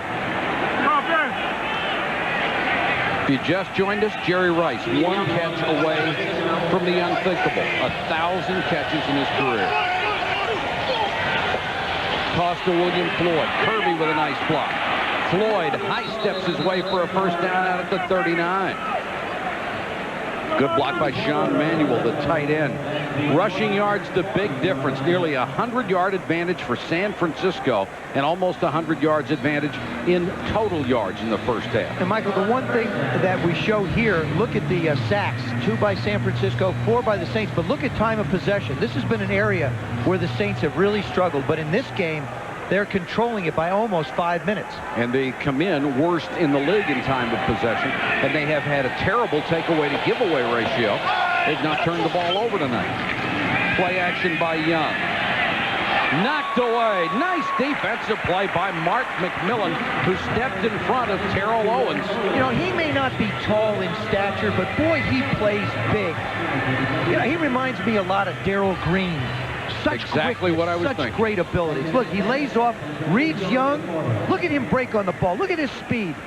You know, he's 5 yards off him when Young starts to let it go, closes the distance, goes around Terrell Owens, and knocks the ball down without interfering with it. And Terrell Owens didn't come back for the ball at all, giving McMillan the chance to make that play. Here's Kirby. He's run very well in this game through that porous Saints defense that's the worst in the league against the run. Takes it out to about the 46, where Joe Johnson makes the tackle. Kirby, 10 carries, 78 yards on the night.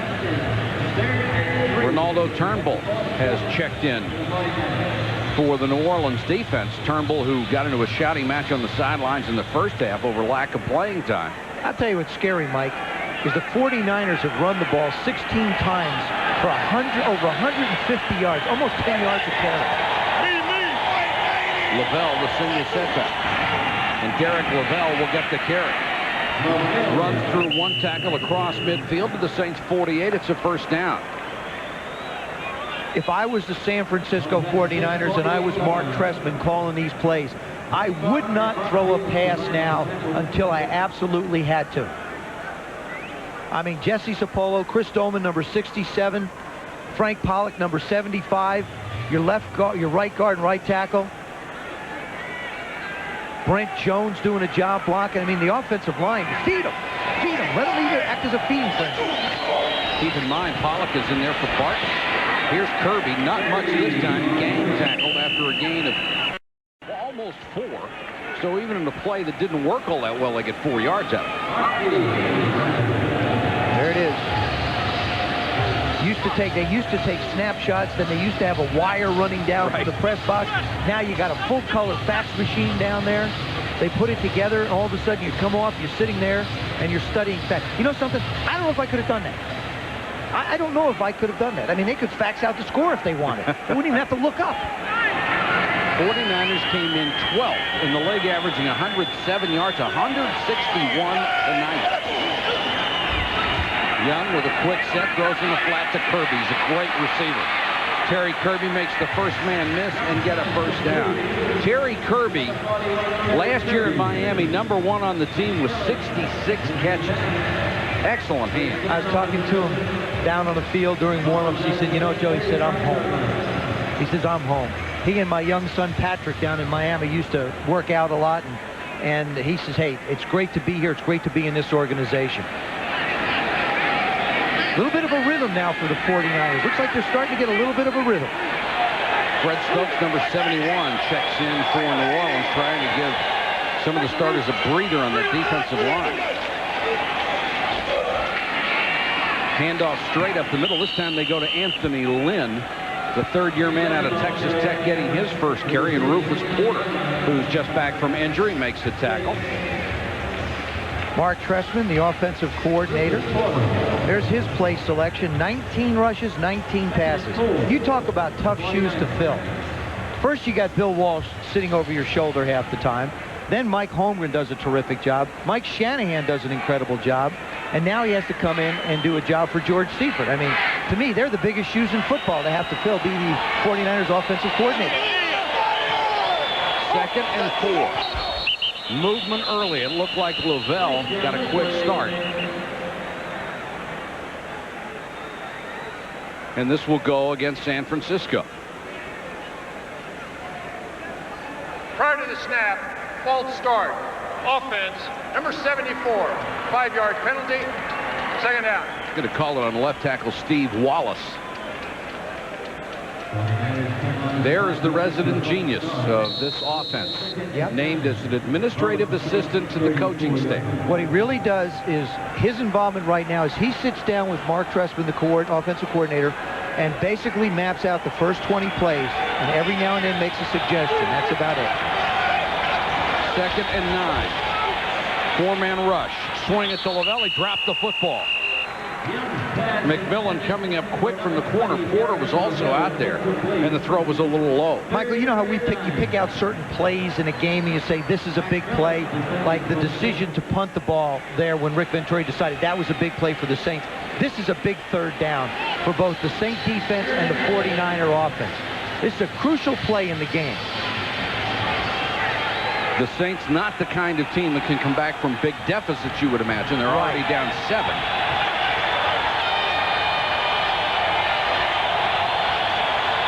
Here comes the blitz. Turnbull on Young. Flag is down. This is going to come back on a hold as Turnbull had turned the corner and was going to get the sack on Steve Young, and the hold will be called, I believe, on Steve Wallace. Whatever seemed to be ailing him seems to be gone now. And that's what he does best, that speed rush to the outside.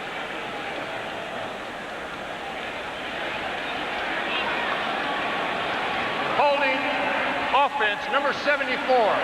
10-yard penalty, repeat 3rd down. What they did by bringing the linebacker to Ronaldo's side and Steve Wallace's side, you force Wallace to go one-on-one. And he's not quick enough to handle Ronaldo Turnbull. That's all there is to it. I mean, he couldn't even stop him by holding him. And he lunges and just barely gets Young's foot. Turnbull with 42 career sacks, went to the Pro Bowl in '93 when he had 13. Been injured a lot ever since, but when he's healthy, he is good. 3rd and 20.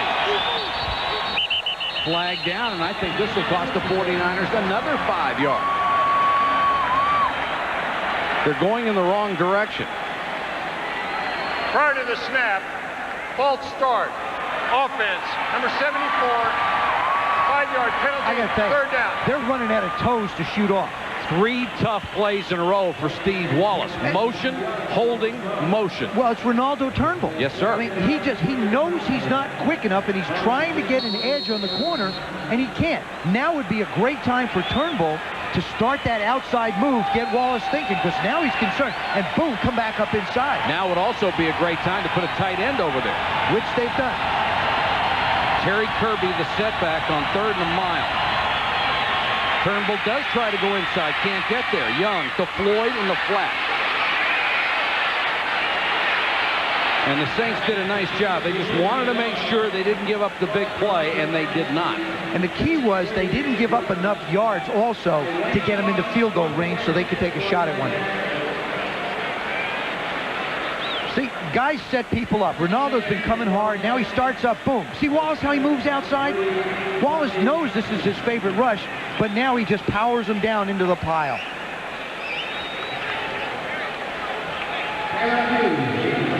Tyrone Hughes will go back, stand inside the 10-yard line as Tommy Thompson will punt it away on 4th and 12. Good defensive stand by New Orleans. I hope he tries to kick it out of bounds. I've seen so many guys kick from here. Now, here's a case where they wanted to lengthen the field a little bit, so he had a little bit further to kick it. Offense. The defense will deny it. 4th down.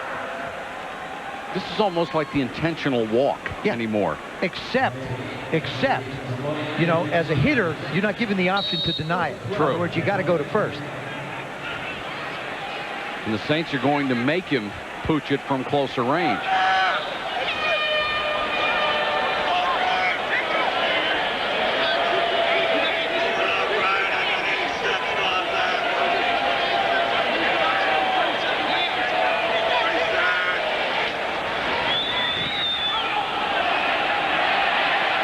Wilkins got it inside the 10. It takes the New Orleans bounce. There is a flag down back at the 41-yard line. Buckley down the ball. Well, there's one way to get yourself back a little bit. Commit a penalty. And this will back him up 10. That's twice as good as what they wanted before. That's right. But I just somehow don't think that George had that in mind. Holding on the kicking team, number 33, 10-yard penalty, 4th down.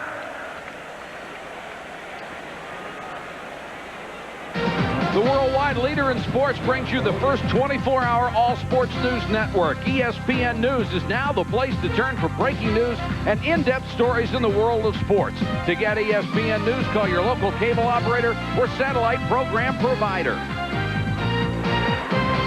Talk about the 49ers shooting himself in the foot. You said they're running out of toes. That's 4 penalties on this series. Right.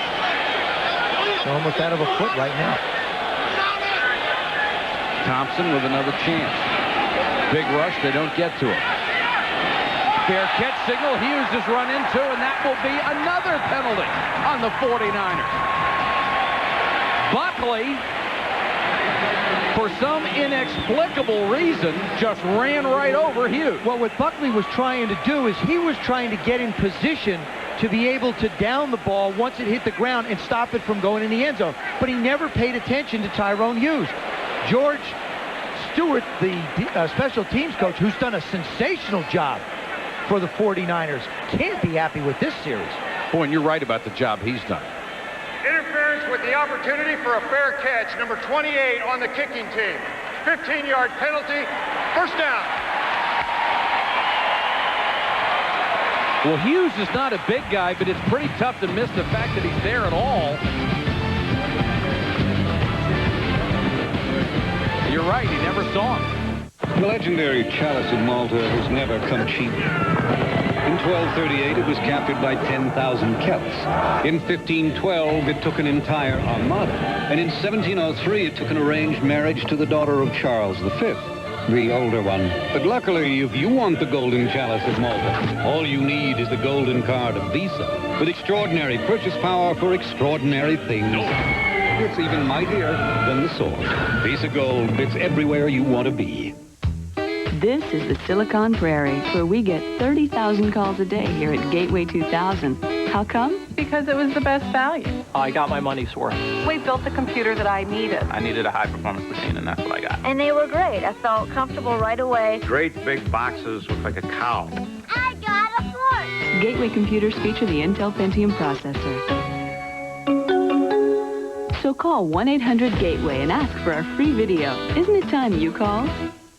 Hi, Tom Bodette for 1-800-4-Motel-6, our toll-free reservation number. Now, to remember it, think of that 1 as an I, then I-8. And those look like 2 eggs. Now, say you ate those eggs for your cousin Mo, then tell 6 people. There you have it. I ate 2 eggs for Mo, tell 6. Works for me. Well, I'm Tom Bodette for Motel 6, and we'll leave the light on for you. ESPN Sunday Night NFL is brought to you by Gateway 2000. Personalized computers shipped factory direct. By Motel 6, where you can always find a clean, comfortable room for the lowest price of any national chain. Call 1-800-4-MOTEL-6 for reservations. And by the Visa Check Card. It works just like a check, only better.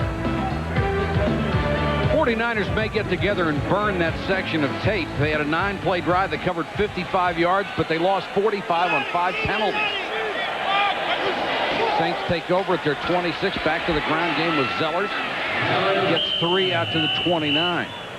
Even though they have not racked up big numbers, this running game has been very key for their chances tonight. It also takes an awful lot of pressure off the quarterback, Mike. When you can run the football and you wind up with 2nd and 8, 3rd and 5, they're makeable downs. Plus, the likelihood of holding penalties goes down, so you're not getting negative yards on top of it.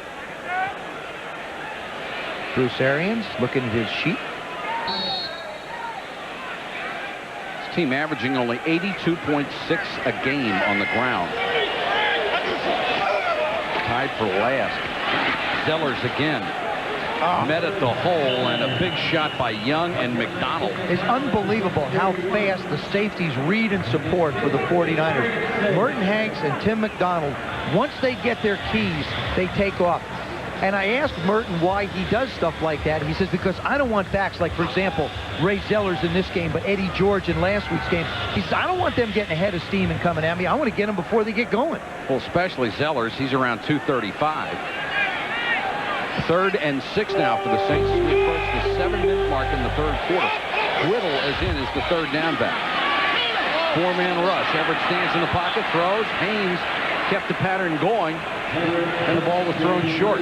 Now, there's a case where he couldn't make a natural delivery because he had pressure. Barker was applying the pressure from his outside defensive end spot.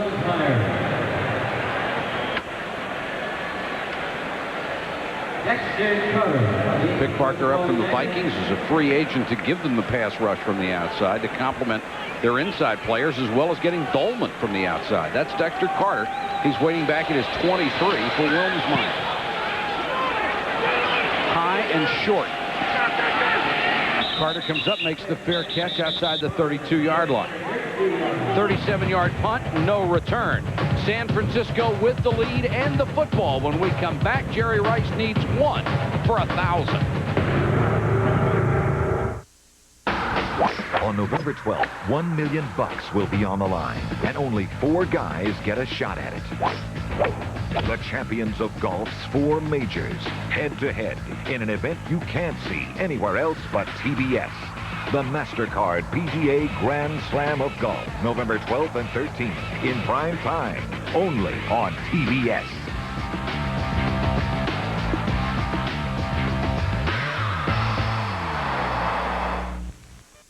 Coming to TNT, the manhunt of the century for the murderer of millions. Turner Network Television presents Academy Award winner Robert Duvall in a true story. The Man Who Captured Eichmann. See the world premiere Sunday, November 10th on TNT, the best movie studio on television.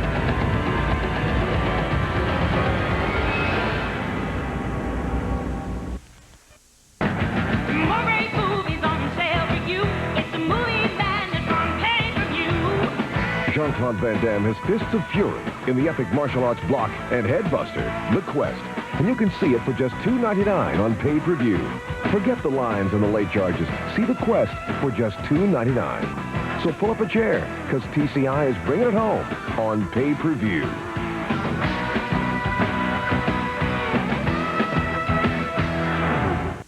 We had a chance to talk to Steve Young during practice yesterday, and one of his concerns was that the offense was not living up to what they've been able to do in past years. They weren't scaring anybody to death. No, they really are. And you really put it very, very succinctly, Mike. They've lost their swagger. Right now, when you think about the San Francisco 49ers, you think defense, defense, defense. You're not afraid of that offense. And, of course, when you only have Jerry Rice there, there's not a lot to fear on that offense either now. Try to go to the ground game, and Kirby wrapped up in the backfield by Big Joe Johnson.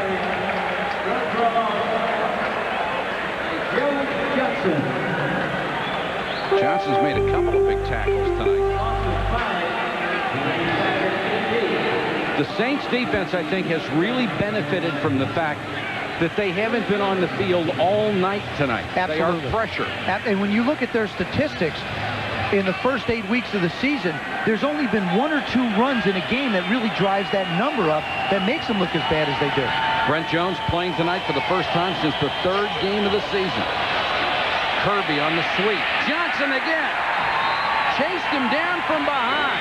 There's a 270-pound lineman chasing down a 220-pound back who can run. And Rick Venturi loves it. Rick Venturi's so excited. You'll see him, number 94. He's just going to go here and then take a good angle of pursuit. It's one thing to get penetration, but it's another thing to take a good angle of pursuit. And he does a good job there. Boy, Brent Jones threw a whip at him, too. 3rd and 17. Young back to throw. Turnbull. Fumble. Saints have it. Oh, they're saying it was down. Ronaldo Turnbull applying the pressure. One of the officials pointed to the ground. Don't do it. That ball came loose. Throw. The quarterback was in the grass. Another man was in the area. Oh, holy cow. 4th down. There it is. Let's take a look at it before we really blow him up, Mike. Ronaldo Turnbull giving Steve Wallace everything. First of all, he's got hands in the face. That's a penalty. But they don't call that. Now Steve Young. No, way. I'll tell you something. This is not a good weekend for NFL officiating. And Jerry Seaman is here in the building with us. I mean, they have the ball at the 20-yard line. Instead, Hughes will take the punt and nearly gets decapitated back at his own 43.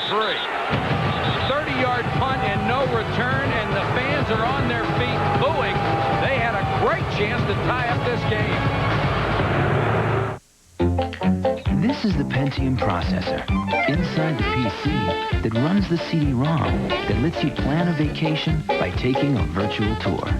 And since it is a connected CD-ROM, it hooks to a related website through your PC's internet link. So you can go online to book a hotel, which makes you happy that you have a Pentium processor.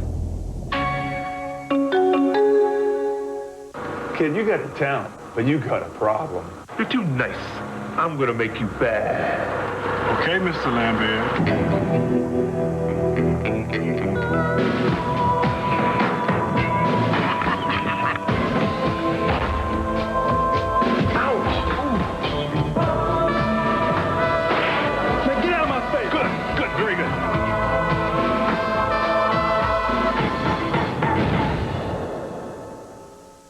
We like Neil Smith mean, so we get his mother-in-law to call him collect before each game without using 1-800-COLLECT.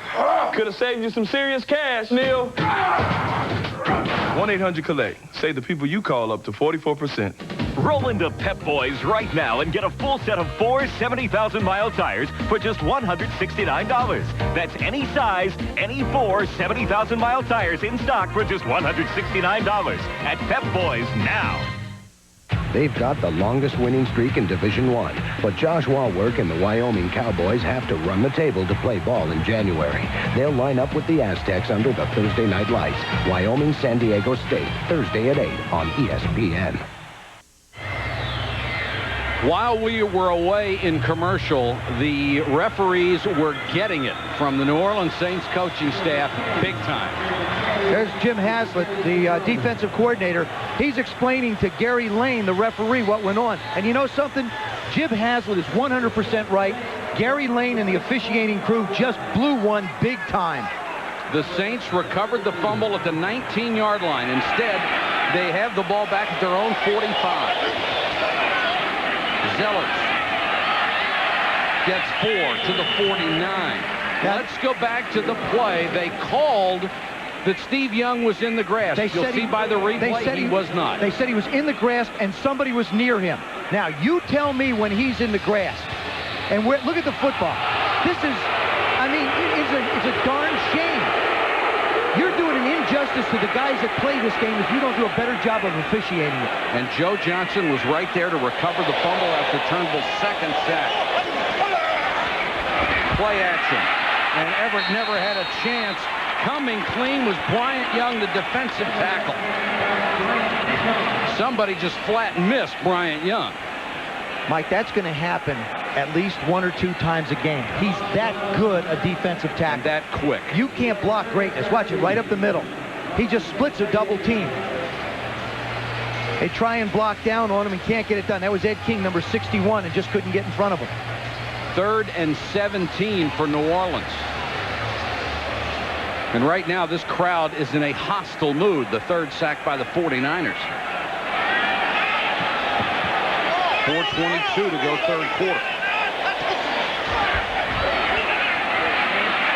Everett with good protection. Throws intercepted. Picked off by Dedrick Dodge. And Dedrick Dodge goes out of bounds. Jim Everett did everything he could to try and hold the safety away. That was just an excellent job by Dedrick Dodge reading the play. I mean, he's looking to the right. He's got Ken Norton fooled.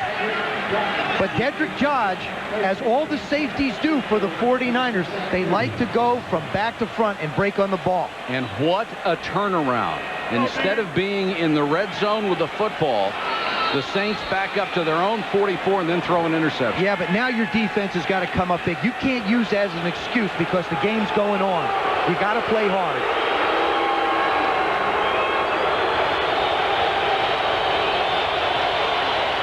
Young, draw, Kirby to the 21-yard line. Winfred Tubbs makes the tackle. The Saints on defense have got to come up with a big play somewhere in this drive. The 49ers on offense have got to prove that they can score inside the 20. So both of them have something to prove right now. Dedrick Dodge accepting congratulations on the sideline. The big plays the Saints have come up with have been 5 sacks. They came into the game only with 16 all year long. 5 tonight. 2nd and a yard for San Francisco.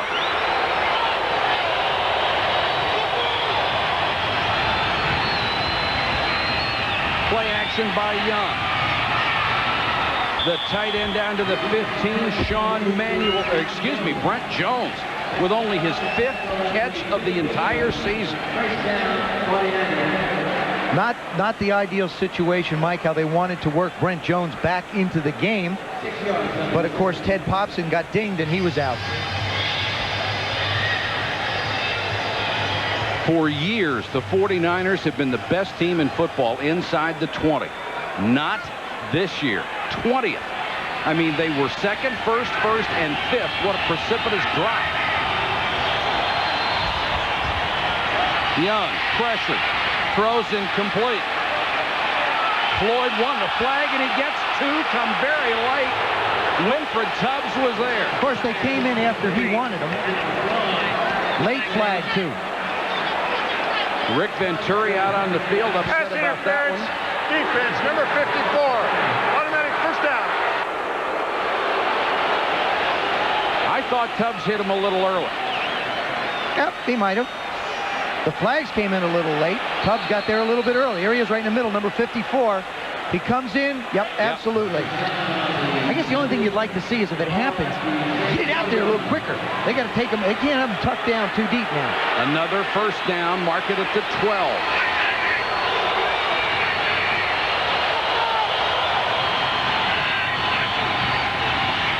Floyd belted by Porter as he got to the 10. The Saints give up only a field goal on this drive. It would be a big victory for their defense. Tubbs trying to fire up his teammates. And then again, for the 49ers, they need to try and pound it in to get a touchdown. And this beleaguered Saint defense inside the 20 is 3rd in the NFL. Well, like I said, you know, they're not big against the run, and people have been able to do that, but they're a good 3rd down unit as the group they are. They can run. 2nd and 8. Young to throw under pressure. Johnson got him after he slipped out of the grasp of Austin Robbins, who messed up the timing of the play, and Johnson gets there again. Another coverage sack. The secondary is playing a whale of a game. This is what bothers me. On the fumble, they said he was in the grasp. Here, he was in the grasp, and they allow the play to continue. The inconsistency is what bothers me more than anything. Now, he moves up. I mean, if you want to call somebody in the grasp, that's a lot closer than the last one. But with Steve Young, you realize his great athletic ability. 3rd and 7, huge play. 2 tight ends, 2 wide receivers. Young with time, knocked down, incomplete. What a play by Mark Fields.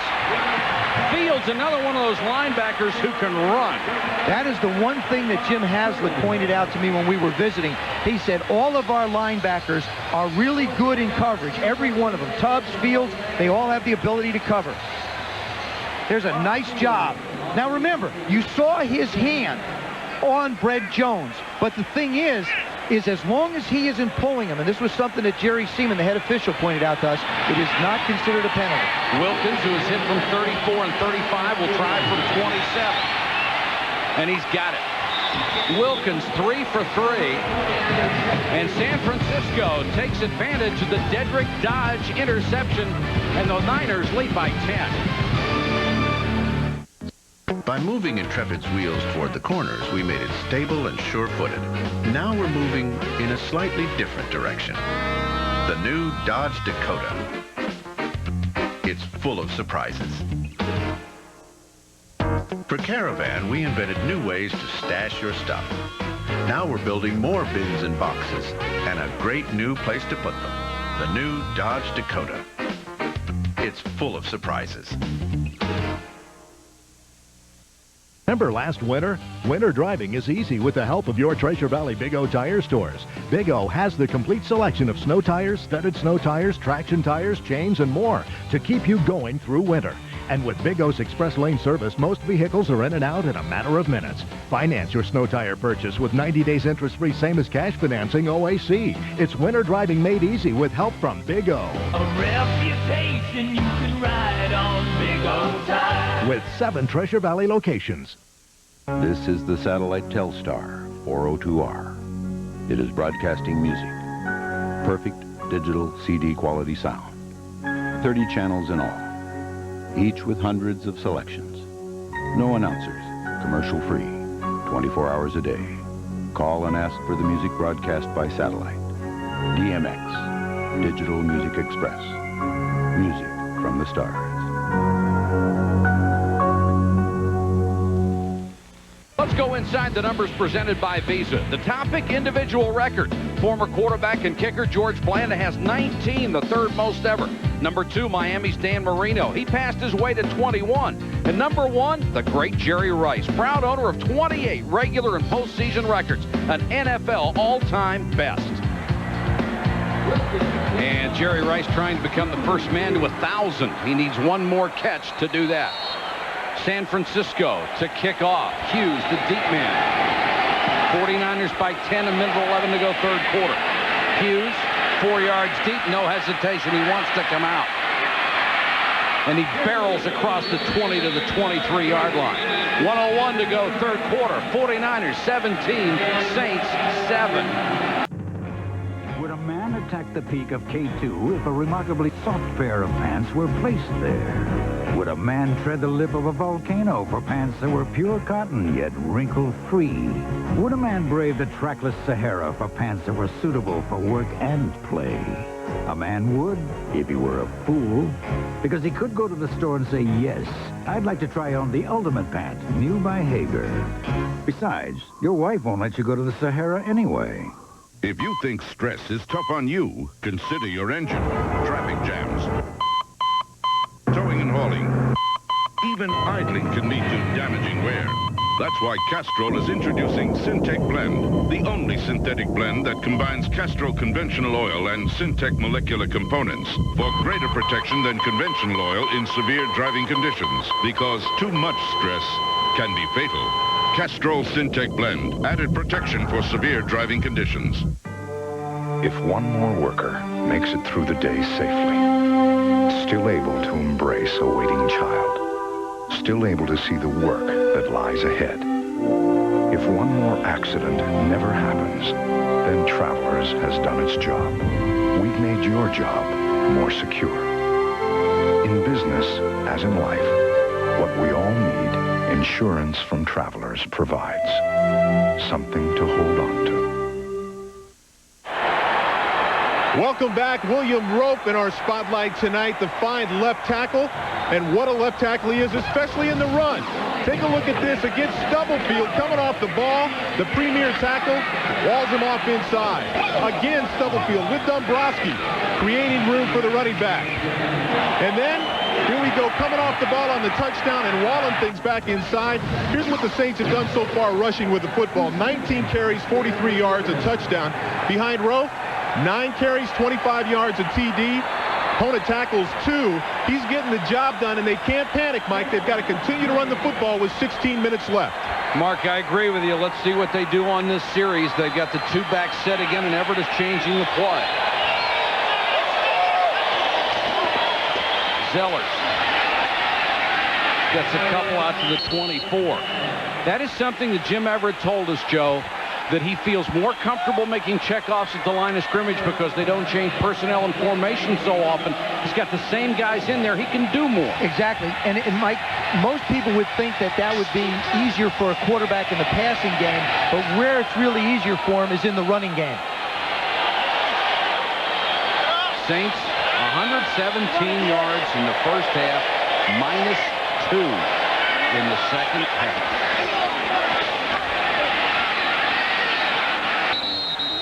Zellers gets maybe 2. Ken Norton Jr. had him by the ankles.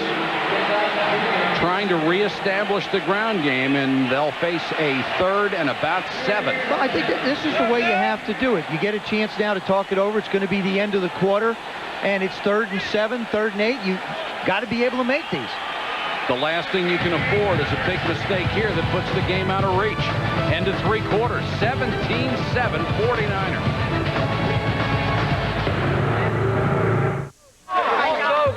Please remain calm. It has been confirmed. Everyone can now buy a DSS system for as low as $3.99. And with a year's prepaid subscription to DirecTV, also get $200 cash back. DirecTV apologizes for any mass hysteria this may cause and stresses again, it's got to be DirecTV, satellite TV at its best. Repeat, DSS, $3.99, $200 cash back. If we all act civilized, we can get through this thing. Questions? Yeah, I'm a football guy, but I like the other contact sports too. Yes, nothing like the sound of a good hit. Now that's how the game was meant to be played. Only Pro Player has reversible home and away jackets, sweatshirts, and hats for pro teams and college. That guy should have been a linebacker. I've won 2 Super Bowls. I know a winner when I see one. Pro Player reversible jackets. Reverse it. The idea of a 24-hour sports news network was actually mine. I thought breaking news, extended highlights, scores anytime. It's a winning idea. So I told my girlfriend. So I told my neighbor. So I told my garbage man about it. He thought it was a great idea. You know, I've got a lot of ideas. I'm pretty bright. Of course, now that it's on the air, everybody's taking credit. It's my idea. It was actually my idea. Mine. This is all me. This is my idea. It came to me on the toilet. You know, it's kind of pathetic the way other people are trying to take credit for this. 15 minutes to go. New Orleans 17-7, 49ers over the Saints. Our bronze storyline from the Dome. Jerry Rice with 2 catches. He now has 999 on his career. Jim Everett's been held to 93 yards in the air. The rushing stats, 172-50 for San Francisco, but 6 sacks by that New Orleans defense has kept it close. Big play here, 3rd and 7 for the Saints from their own 25. They need to keep a drive alive badly.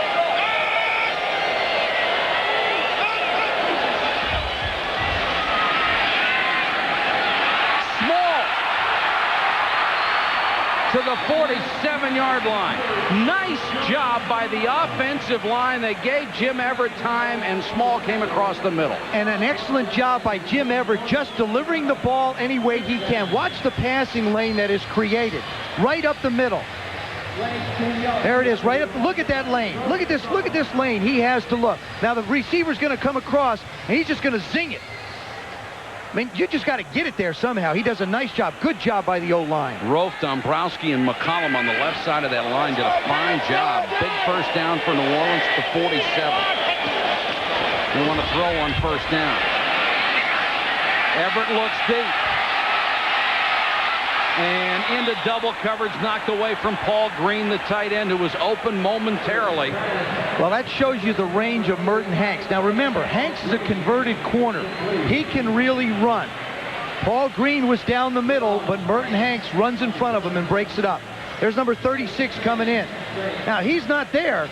There's a good chance that Paul Green makes the play on Lee Woodall. Winds up hitting Merton in the top of the head. No, that's not the ball, Paul. That's his head. He was hoping. 2nd and 10. Well, Everett went for it all that time. He had Zellers wide open in the flat to the side he was rolling. Whittle on the delay. Ricky Whittle breaking tackles to the San Francisco 45. No whistle. That's a loose ball. Now it goes out of bounds. New Orleans football, it looked like Whittle was down, but the ball came out. And Whittle is hurt. Boy, that was a tough run. He broke a couple of tackles, got within 2 yards of a first down, and went down hard. Dedrick Dodge nailed him. Good hard running by Ricky Whittle. The knee's got to be down. The ball is out. It's a good call. A lot of hustle by the 49ers. They wind up knocking it out of bounds. This is the way that funny thing bounces, because it's not round. It just keeps on going. Pope can't come up with it, and it hits the sideline, which means New Orleans will keep the football. Another 3rd and 8 to try and convert. Whittle, the rookie out of Oregon, labeled as a 3rd down back when he came out of the draft. Very, very quick. And a big run that time. We'll check on his condition when we come back.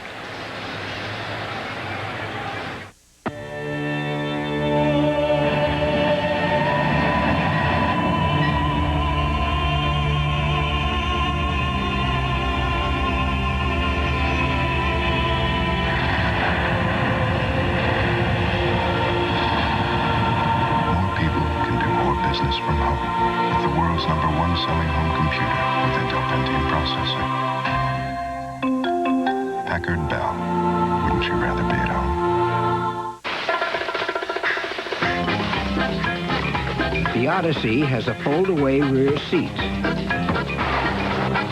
It drives like a car.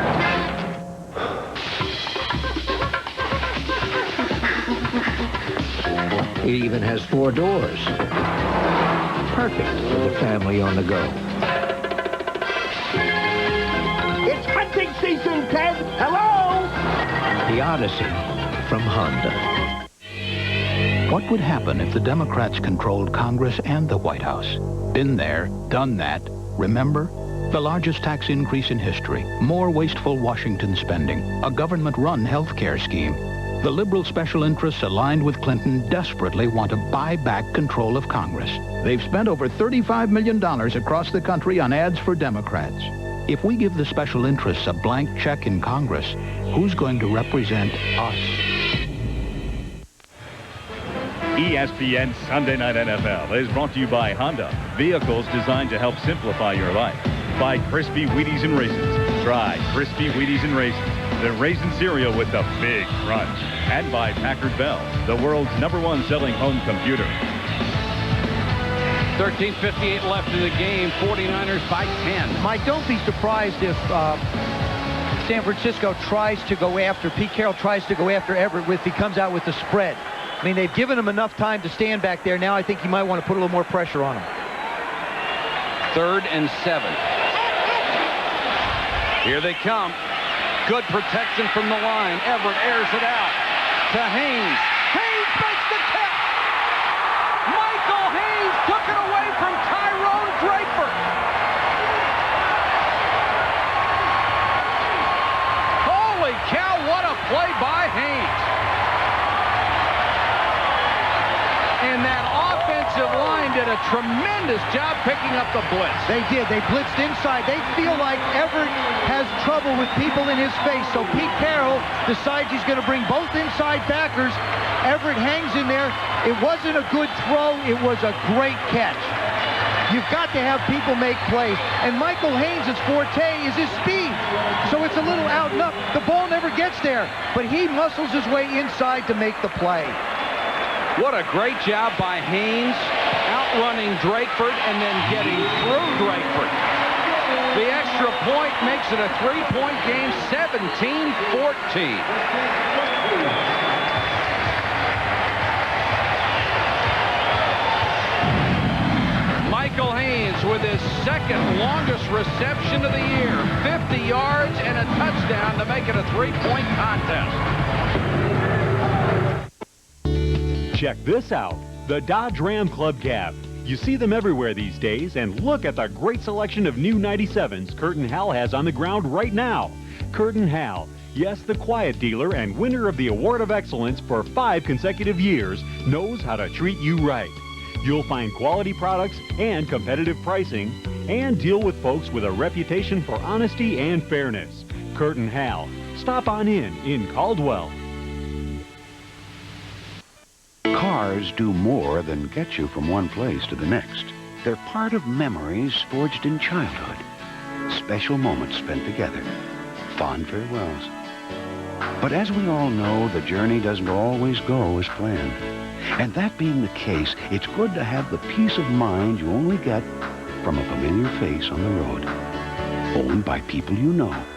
For all the miles to come, Phillips 66, the performance company. At the Kiley's, the bread is fresh, the vegetables hot, and there's only one Mrs. Kiley's casserole. And there's only one TV in the entire house hooked up to their satellite dish. So if you're ever at the Kiley's and want to watch your favorite show after dinner, remember, it's first come, first served. Not so with cable. Cable lets everyone watch what they want, where they want, all at the same time, at a fraction of the cost of satellite TV. TCI, we're a little more down to earth. Tyrone Drakeford, who was burned on the 50-yard touchdown bomb that makes it 17-14 as Everett hit Haynes, and Haynes did a sensational job to fight for the ball and come up with it. I mean, the coverage was not bad by Drakeford at all. I mean, it's just that you have to have guys sometimes make individual plays. That's what Michael Haynes did. And 45,000 plus going nuts here in the Dome. Carter from the 9. Horse-collared, ran through a tackle. Dexter Carter. Finally shoved out of bounds, a saving tackle by Tyrone Hughes. There's George Stewart, the special teams coach, as excited as anybody, but heck, that was just a lousy job of tackling. When Carter was horse-collared, you could see everybody slow up, and when he broke the tackle, he was almost gone.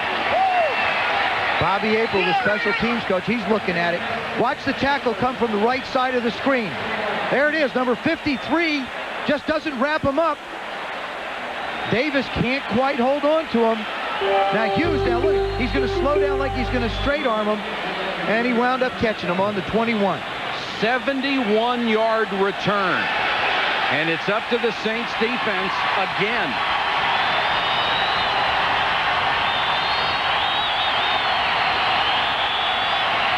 Terry Kirby. Stuffed at the line of scrimmage by Rufus Porter, who had him around the ankle and waited for help. Mike, when that particular play, as I looked at it, what I saw was not very explosive, hard running by Terry Kirby. Not real firing off by the offensive line. This offense of the 49ers looks timid. I mean, they just look timid when you watch them. It's not crisp at all. Jerry Rice goes to the far side, now waved to the near side, along with Terrell Owens. He still needs one more catch for 1,000. Young under pressure. Got rid of it to Kirby. Terry Kirby to the 11. He appears to have a first down. I'll tell you, whatever happened to Ronaldo Turnbull, has absolutely turned him into a possessed defensive end. He is coming from both sides and putting all kinds of heat all over Steve Young. When he is healthy, he is one of the best pass rushers in the NFL. Comes from a school you're a little bit familiar with. He's a Mountaineer all the way. That was a great recruiting trip when they got him because he's out of the Virgin Islands. You like to make those trips. 1st and 10, San Francisco.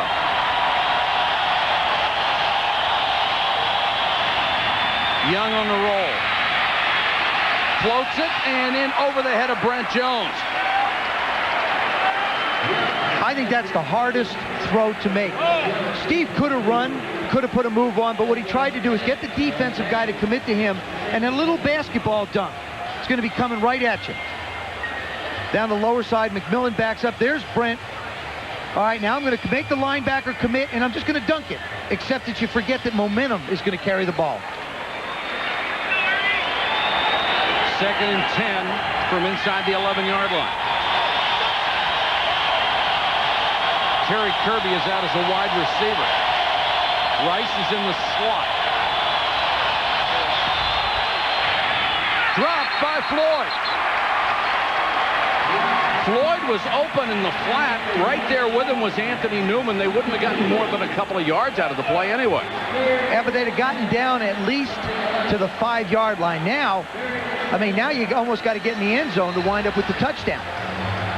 You can still make a first down. They're about a foot short of the 10-yard line, which means they could make a first down. And again, it would be a big victory for the Saints if they can hold into a field goal try. George Seifert sort of watching in disbelief. They have not thrown the ball to Jerry Rice at all in the second half.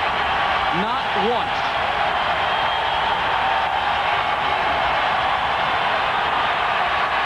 Young for Rice. Touchdown and 1,000 catches for his career.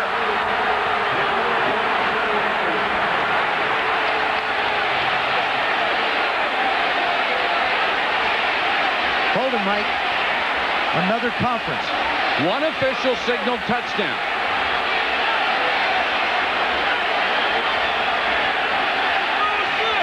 September 8th, 1985 at Minnesota, Jerry Rice made his first career catch from Matt Cavanaugh. Tonight, he makes the 1,000th of his career. Matt Cavanaugh now an assistant coach for the 49ers, the quarterback coach, and Jerry Rice has done the impossible. The receiver went inside the pylon. The ball will be placed at the 1-yard line. So they have overruled the touchdown.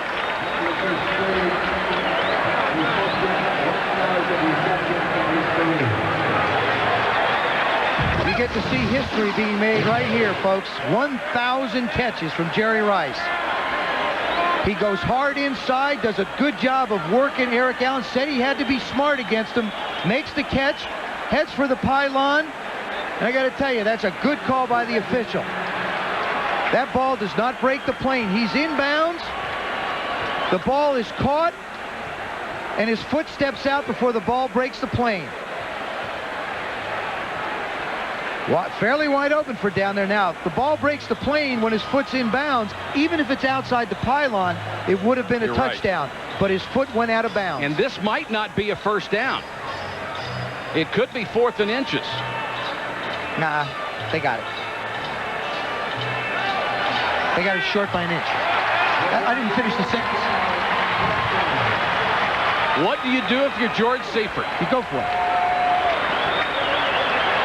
No sign of Wilkins in the field goal team. You're going up against the worst rushing defense in the NFL, although they haven't played really like that. Except in the red zone. Austin Robbins trying to pump up the crowd. 4th and inches.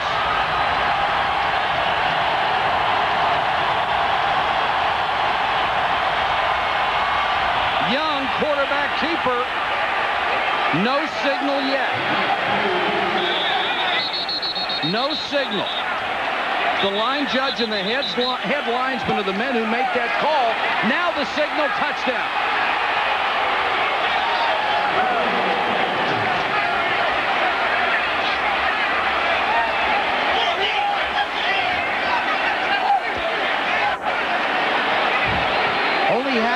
yards to go to get a first down, 6 inches to get the touchdown.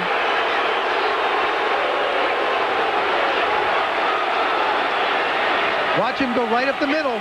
They give it a wide charge. And if he's in, I can't tell. Now, the reason it takes so long is they wait for the 2 line judges to come in from the sideline because it is their call to make. Unfortunately, it takes them so long to get there that once you unpile, who knows where that guy was when he originally hit the ground. That's exactly right. Or, in this case, who knows where the ball was if it crossed the plane. Here's the point after from Wilkins, and he knocks it through. The 49ers regain their 10-point lead, 24-14. Career catch number 1,000 for the incomparable Jerry Rice sets up the touchdown. See, Bob, was that your daughter on hard copy last night?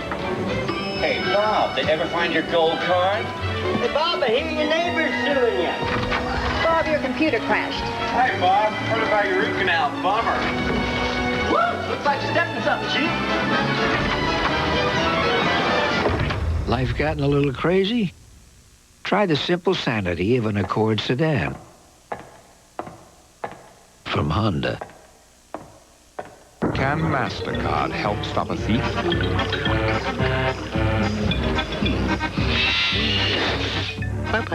Any credit card can make you feel secure when you have it.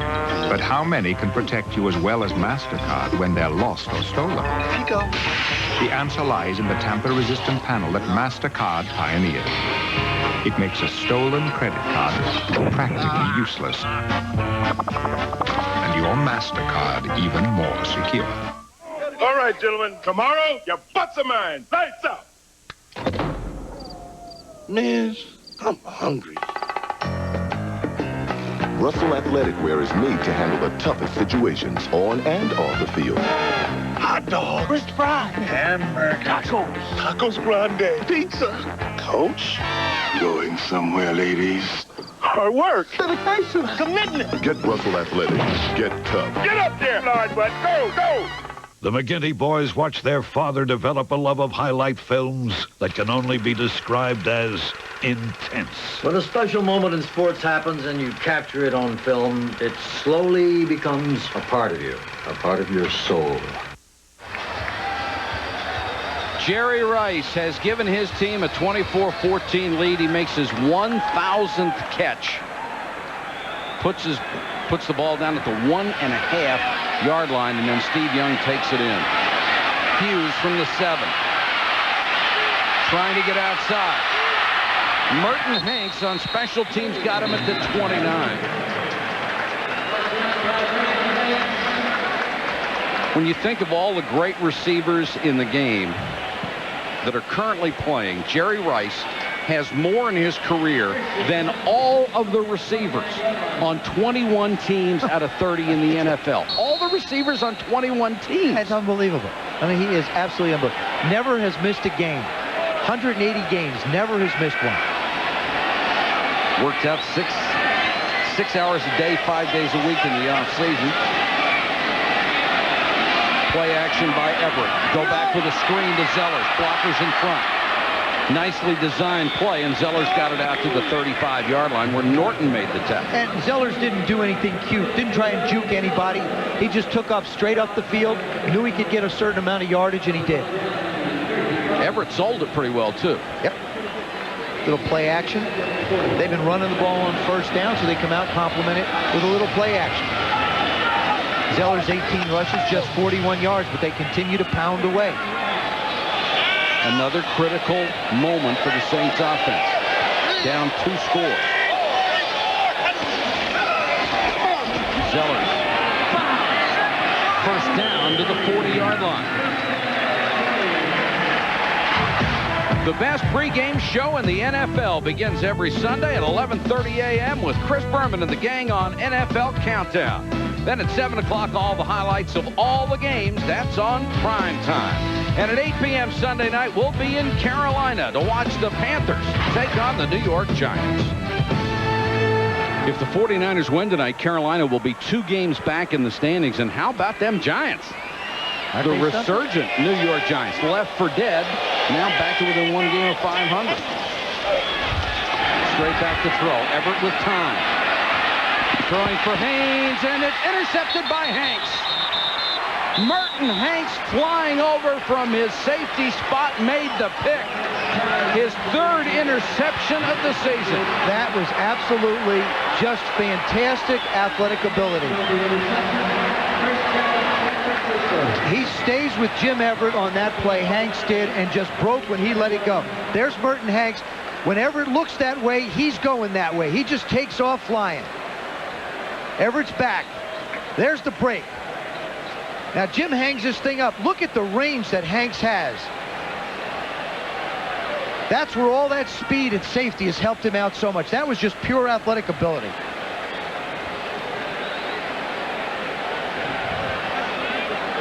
I know Dion has a pretty good dance, but there's one.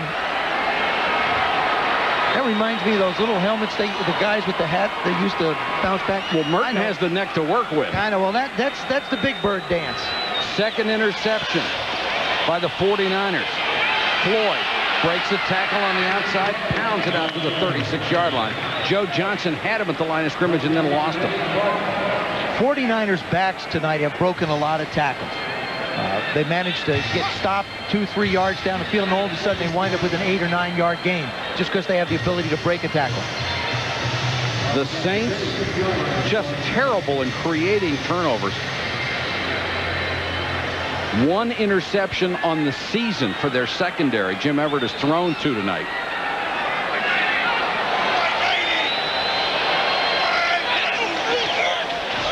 Kirby. There's one. Ouch. Anthony Newman flashing up from the secondary. You know, somehow, I'm sure there are a lot of guys watching tonight. Somehow or other, when your team's down 24-14, I just don't see where banging your chest really says anything. You know, I got to be honest with you. Maybe I am outdated. Everybody could take a lesson in my book from Barry Sanders. Just go do your job and let it go at that. I think that was a great hit. It was a great stick. But still. 3rd and a yard. Kirby stuck again, this time by Tubbs, and I don't think he got there. Winfred Tubbs out of Texas, a 3rd-round draft choice in '94, the middle linebacker. Keep in mind that Tubbs and Fields have been injured. Even though they're in their 2nd year, they're still playing in terms of games. They're still playing their rookie season. And it's 4th down, and here comes the punt team. The defense again did its job for New Orleans. The defense of the New Orleans Saints tonight has stood up on 3 or 4 occasions, which sort of has been the story of the year for him, Mike.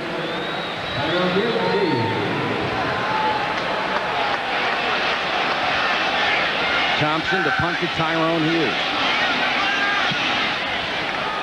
Hughes kick. Hughes all the way back to the 7. And tackled at the 16. The Winston Cup Championship on the line in next Sunday's NASCAR Napa 500. And ESPN will be there to bring it to you live. Terry Labonte, Jeff Gordon, and Dale Jarrett will battle it out to see who wears the crown in the final race of the season. Hope you'll join us from the Atlanta Motor Speedway to see who wins the Winston Cup. Hey, Mike, you think Speed Racer will be in that one? Hey, Frank, way to get down the field, Knuckles. Way to get down the field, Knuckles. Shameless boost for the promotion department. Just curious. Our thanks to Vern Lundquist and Pat Hayden at TNT for their kind words and a great job in the first half of the season, trying to carry on the tradition here. Everett throws over the middle, complete. He's got his tight end Paul Green, and it will be a couple of yards shy of a 1st down. I mean, the New Orleans Saints on offense now don't have to panic. They just have to try and eat up a little bit more yardage with a little less time. And Rick Venturi's team will be able to work themselves into a position to be able to, try and get 7 on the board. Now you're within a touchdown.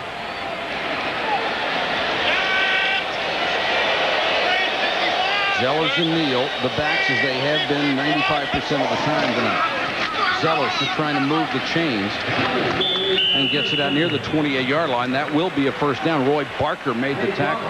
What's important to understand if you're New Orleans on offense, Mike, is it's a 10-point deficit. It's 2 scores, but one of them's a field goal. So, I mean, if you can get in position to get 3, let your defense do what they've been doing, and then take a shot to take it to OT. Bruce Arians there, still working upstairs. It's Jim Mora to the left, young Jim Mora to his lower left. He's the secondary coach.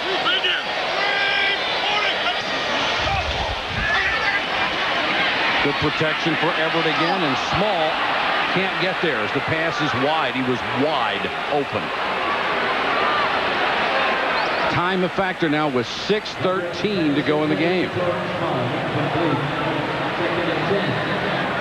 Drakeford just gives him a lot of room. Small with a couple of nice moves. Doesn't really come out of his move, Mike. Now, the first thing you'll do is you'll say, oh, what a terrible throw by Jim Everett. But Small didn't burst out. He sort of lazied his way out. So, I mean, you can't say, oh, it's a bad throw by Jim Everett. He's throwing to a spot. Receiver's got to get there.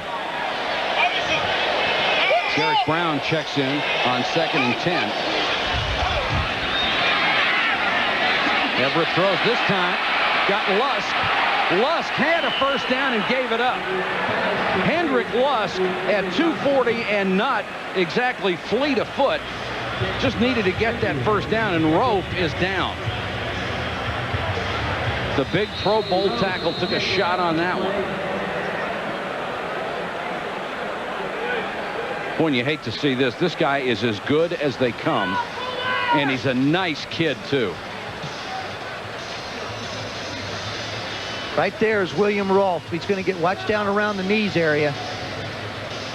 He gets somebody, coming over on the right knee. Gets his own lineman to fall over on top of him. Ouch. It was Andy McCullum, the center. Boy, you just hope the ligaments in that knee are as strong as the rest of them. Guy with great feet, made the Pro Bowl in his 2nd and 3rd year. This is his 4th season. You know, I know the guys in the league don't like this, but something, they make a brace that you can wear to protect the outside of the knees. Yes, sir. That almost should become mandatory equipment for tackles. In particular, tackles in this game. Just to be able to give them a little additional support. So if they do get hit there, maybe they're out a week to 2 as opposed to 6 to 7. It has saved the careers of some people who have guys. worn that brace, and people normally only wear it after they've been hurt once and they're trying to protect themselves. That was... You see the respect of his teammates for William Rolfe. We will check on him when he come back. Hopefully he'll be up.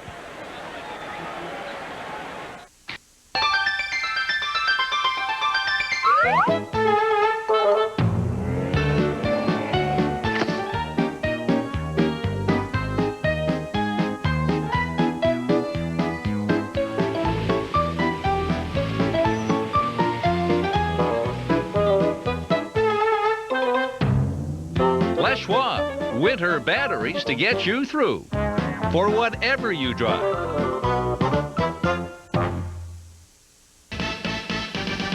Acura of Boise. Integra RS Sports Coupe. Now an unbelievable $199 a month. Acura of Boise. Integra. Style. Performance. Safety. $199 a month. Acura of Boise. A Golden Rule dealership on Fairview. Get ready to be seen. Integra, $199 a month. Acura of Boise. Not feeling very pretty, are we? Let's start with some foundation to hide that tiny mustache, huh? You'll need a good conditioner. What did you think? Maybe we should just do a complete makeover. Oh, boy, I wish I was on a commission. See the birdcage. Pull up a chair because TCI is bringing it home on pay-per-view.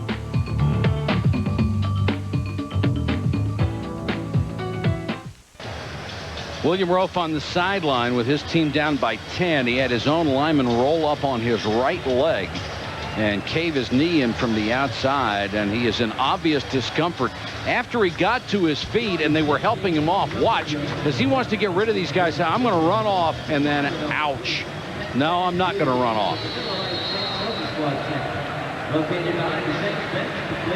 Mike Verstegen, number 66, is going to go in for him at the left tackle position. This is a third and very, very short. Lorenzo Neal dives forward trying to get it. It will all depend on the mark. And really, with 5:38 to go in the game, Joe, we may be in 4-down territory, whether they get it or not. Well, I was thinking that also. I think you're in a hurry-up situation for the New Orleans Saints. If Jim Everett's going to huddle him, he's got to huddle him in a hurry and get him in and out. I mean, the clock was stopped, so he gets a little bit of an advantage here, but he's got to get him in and out of the huddle in a hurry. And they'll bring in the change from the far side.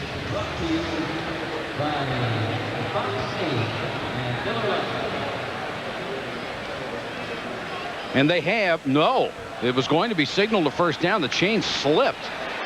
And now they do have it. I think Rick Venturi's heart stopped a second when the chain slipped. What else is happening? Hey, Rick Venturi and Jim Haslett talking it over. What he's basically talking to him about is, if we have to go for it, should we? And where do we need to make those decisions on the field? Now Everett will go to the shotgun. 5:35 and counting. Down by 2 scores. Everett throws to the outside, complete at midfield. And it's down at midfield as Haynes makes the catch, touched on the ground. Haynes has had a good night. Now this is where you want to move with good pace, but you don't want to have guys jump off sides, get yourself a 1st and 15. You wait till everybody's set, then you move forward with the plays. Rofe getting that leg tape. You can tell it's eating him up. He wants to be in there. Brown on the draw. He'll only get a couple out of it. Crowd did not like the call. Now sometimes what you do is you outguess yourself. There's a case where Bruce Arians upstairs is thinking maybe they're going to try and blow up the middle. We can pop one. It also takes time. Good protection again for Everett. Throws in the flat, incomplete. That was intended for Hendrick Lusk. And he wanted a flag, but it looked like good defense by Lee Woodall. 3rd and 9. Well, they're definitely in a situation, Mike, where it is 4-down territory.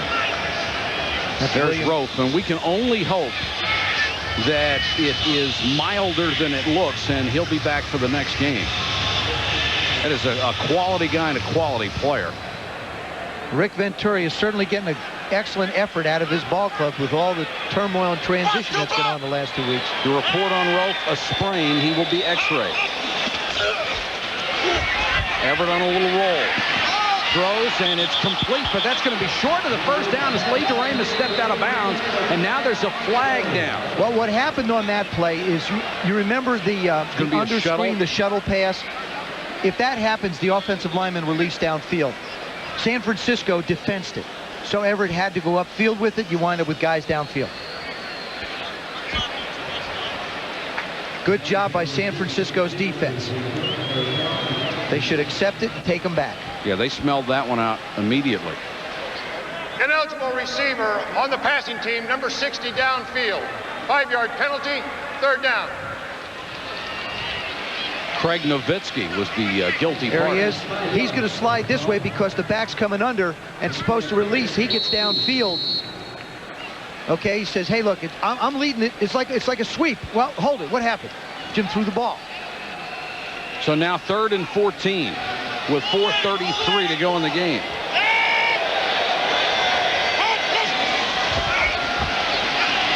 Good protection again. Everett over the middle. Lusk with a bobbling catch at the 44. So this will be 4th and a long 4. Boy, Lusk is an unbelievable story. 7th-round draft pick.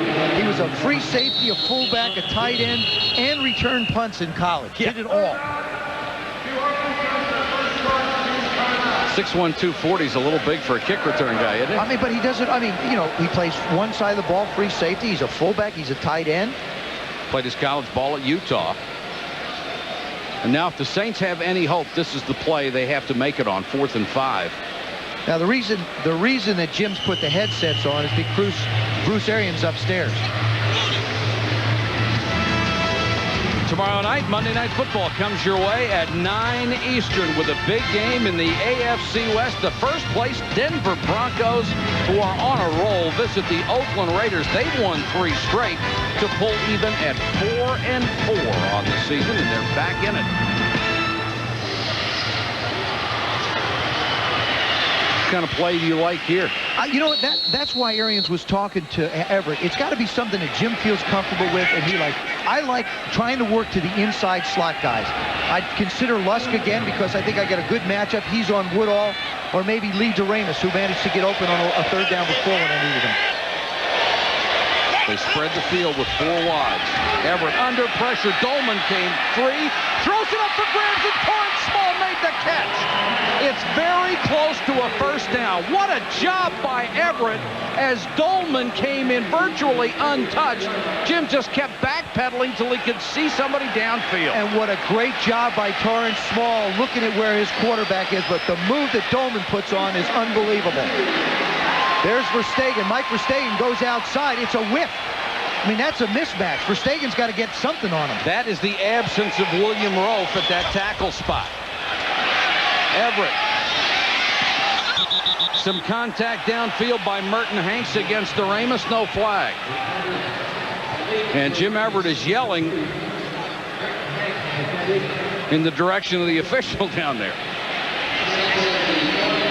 You have to understand, Mike, this is somewhat of a new offensive philosophy for this offense. Remember, you've got a brand new offensive coordinator, and things are a bit different. And so, you know, Jim's sort of acting as a coach on the field, trying to instruct the players in where he expects them to be. This is the 12th play of this drive. They need a score. It's taken up a lot of time.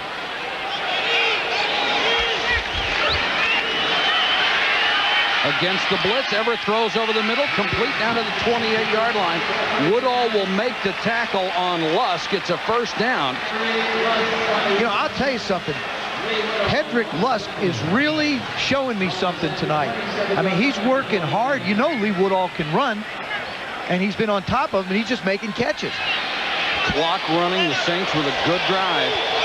They need to make it pay off. Everett going for the end zone, and Haynes, the intended target. Drakeford was down there on him. Flag down. It looks like a hold against the Saints.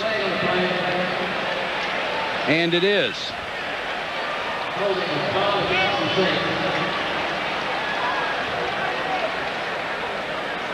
Holding. Offense, number 60. 10-yard penalty. Repeat first down. That's Nowitzki, who's in at right guard for Ed King. Mike Verstegen, number 66, has got to block Chris Dolman. Now he doesn't take such a big outside step, but what Dolman does is Dolman has the ability to knock his hands away. Fortunately, Dombrowski's trying to help him out. If there are ever mismatches in the offensive and defensive lines, Mike, there's one that exists now for the Saints. Well, that holding penalty, they've taken themselves out of field goal range, so they need a completion to at least give themselves a chance for 3 if they can't get anything else. Everett with a lot of time in the pocket throw, sideline complete down to the 23-yard line. Haynes beat Drakeford. Good job by Jim Everett, just hanging in the pocket, stepping up, letting him run him off the cuff and making the play. Clock running, 2:47 and counting. Now, for some reason, they just continue to let the clock run. Looked like he went out of bounds. He did go out of bounds. There's no way the clock could run. Everett over the middle, almost intercepted by Hanks. Threw it behind DeRamus. Boy, Merton I Hanks, don't get this one. I don't understand it. I think once you get inside 5 minutes, if the ball goes out of bounds, it's supposed to be stopped. Everett steps up. There's the play. He's out of bounds. And what's a two-hand touch? They felt that his forward progress was stopped. That's unbelievable. Hey, Tim, squeeze the backside. You're right. Is it two-hand touch? That's Tim, squeeze the backside. 3rd and 5. Draw play to Brown. No dice to the 19. Now, that one I don't like. No. That one I don't like. I think you hurt yourself with an opportunity, and you keep the clock running, and you're forced to use a timeout. I mean, you gain 2 yards, and it hasn't worked all night. If that out-of-bounds play was called by rule, then it's something the competition committee needs to look at, because that's crazy. Now, that's one of those things on the sidelines that if the guy, if he is not going forward anymore and going backward, they consider it him tackled and inbound. Hey, I'm just trying to explain it, Mike. There it is, right here. Now, Haynes is he's heading backwards towards the sideline, and he's pushed out of bounds, and they say that it's a continuation and the clock should run. Coming up next, Sports Center, Keith Olbermann and Dan Patrick. Maybe they can figure it out. That'll get you caught up on the day in sports. The top stories, of course, that big Eagles-Cowboys game. So take a look at the Hornets and the Knicks. All the rest of the NBA and the New York City Marathon. That will be followed by Prime Time with Chris, Tom, and Bill Pito. The complete wrap-up of today's action in the NFL. Doug Bryan will come on to try the field goal. It will be a 37-yard attempt. This would make it a 7-point game if he connects.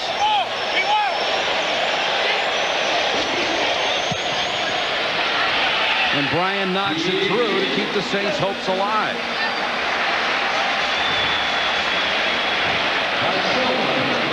The only thing that concerned me there, Mike, was they lost some time by running the ball. I mean, if you were going to kick the field goal anyway, just throw it and tell Jim, make sure you get it out of bounds. Because if they catch it near the sidelines, we may not get it stopped. I was going to say, what do you mean, make sure you get it out of bounds? You got to throw it out of bounds. Yep. Yeah, Rick Venturi's all pumped.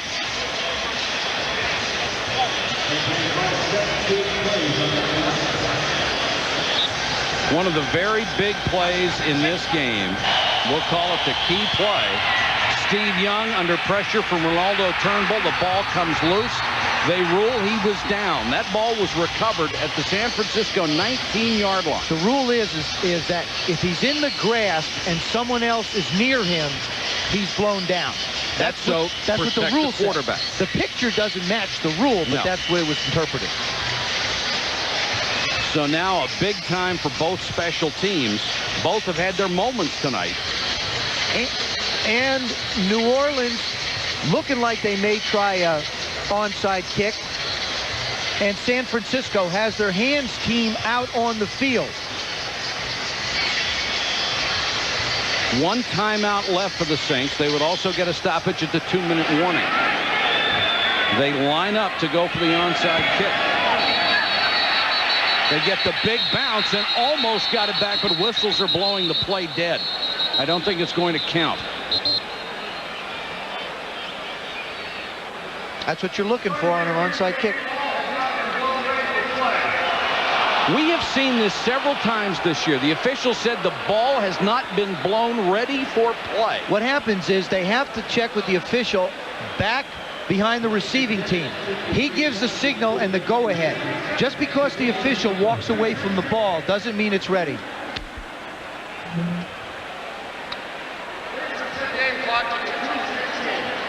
Way back here, I believe. There he is. He's got to give the signal that he's ready, and then they can try and kick it. Just because somebody's not around the ball, that doesn't mean you can just line up and go. Now, you normally see the kicker raise his hand to get the official's attention. The official taps the top of his hat, or at least that's what the signal used to be. I think he waves now, and then you go. Now, Bobby April has called his team together on the sidelines for a little meeting. They may try and do something just a little bit different. The 49ers saw plan A. Now I know why they created plan B. I wondered all these years why they created plan B. This is plan B. It is not a penalty, by the way. No. They kick it from the same point. No, the play just never happened. Just like something happened while we were away at commercial. Jerry Rice, part of the hands team. And Bryan got the bounce he wanted on the play that didn't happen, that big second bounce. What you're looking for, Mike, is you're looking for the frontline guys to go block some of the 49er guys. The backup guys try and make a play on the ball. Got the big bounce again, and it looked like Jerry Rice was the man. Who else would you want to have a shot at catching that kick? And that one didn't jump up in the air like the way he wanted it to. Jerry Rice is really unhappy about something.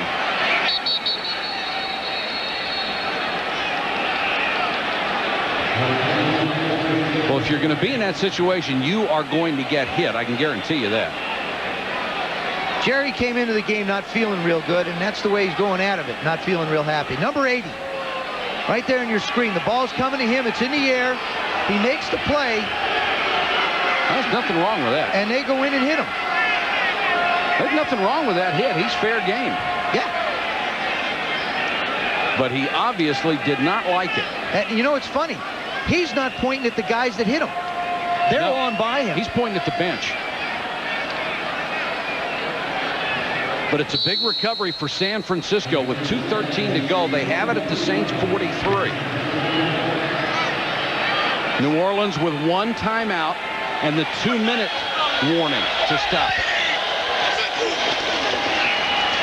Kirby trying to get outside.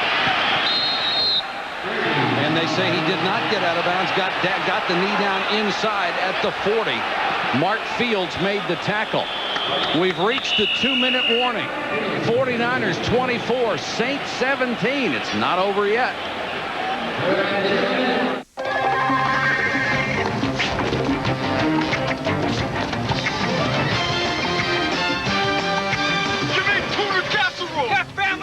Tuna casserole! You got a client meeting at 4 and you better be here. You're not gonna wear that, are you? Hey, lady, you're out of Huggies. Life getting kind of complicated? Try the simple luxury of an Accord V6 sedan from Honda.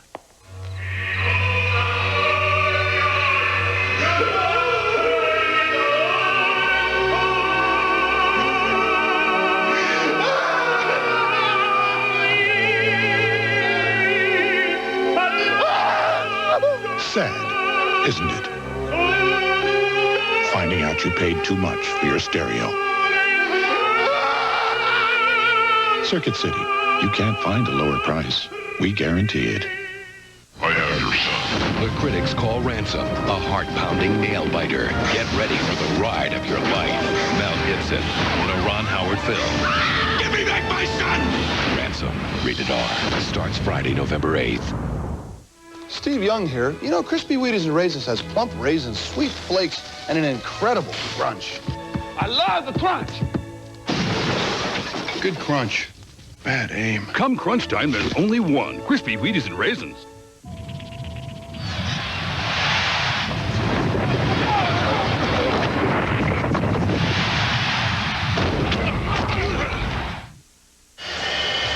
Jerry Rice in our Packard Bell spotlight, the planet's greatest wide receiver, also the hardest working wide receiver. Not a big night, but his 3 catches to 1,000, emblematic of his entire career. Fearlessly over the middle against double coverage, 998, but hammered. Then double coverage again. This time, somehow he beats it. Catch number 999 and a touchdown. And then, again, against double coverage, flat out beats it, 1,000 and almost a touchdown. Mike? Well, Mark, you think of all the great receivers who have played this game, and the numbers that he has rung up just dwarf their accomplishments. Floyd trying for the first down. He'll be about 2 yards short at the 35. Ronaldo Turnbull made the tackle. The Saints will use their last timeout. Let's go back to Mark. Mike, Jerry Rice again, what a big night in terms of the 1,000 catch. San Francisco has completed 12 for 149. They threw to Rice 7 times. He had 3 for 45 yards and a touchdown. And I wasn't around to see Maris or DiMaggio ring up those kind of numbers, but somehow, Mike and Joe, I think I was witness to something great here tonight. Oh, you really were. There is no doubt about it. And Eric Allen, you have to tip your hat to him. He did a sensational job on Jerry Rice and justified all the faith that New Orleans put in when they brought him here. No, there's no question he's one of the best corners in football. And like he has talked about the fact that he points his off-season training to try and match what Jerry does. I mean, Jerry is the barometer of excellence for a lot of defensive backs in this game. You know, Jerry Rice has that 6-hour-a-day, 5-day-a-week workout in the offseason. You would like to think on one of those off days, he'd sit down with about a gallon of ice cream in front of the TV set and just enjoy himself. Not yet. I don't think so. I think he has about 500 more catches, and then he'll consider it. 3rd and 2. A first down salts the game away for San Francisco. Young play action. Steve Young trying to run for it, and he's stuffed at the line of scrimmage. What a play by Brady Smith, the rookie defensive end. And you know, that just doesn't make sense. Look, Steve Young getting up real slow. I mean, Steve's got a bad groin. He had a concussion. And whether he decides to do it or it's a called play, it's ill-advised. It's supposed to be a run all the way. He's just looking to try and make a play. And he's not the Steve Young he was in the beginning of the year. I mean, he's a nicked-up, beat-up quarterback. Clock running. The Saints can't stop it, and the 49ers will take all the time off the play clock they can. It's down to 4. See if they take the delay. They do not. They keep the clock going. And they kick it in the end zone. 1:01. The clock's still running. Now it stops at 1. A minute to go. 49ers down by 7. They'll get the ball back at their own 20. Natural tendency would be, if you're a defensive coach, lay back, let him make a few completions, tackle the guy inbounds, and let the clock run out.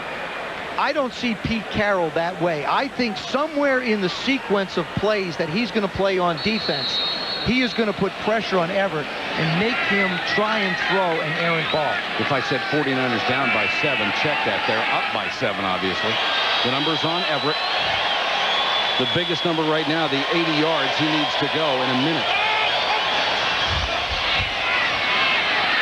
Dolman comes through again, throws to the sideline, complete.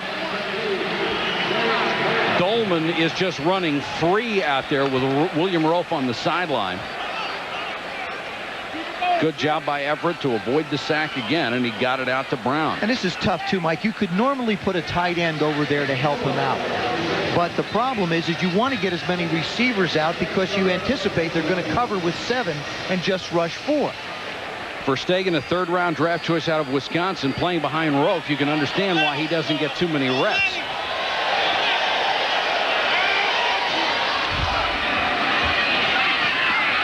Everett hangs in the pocket, throws over the middle, and just off the fingertips of Doremus at the 48-yard line.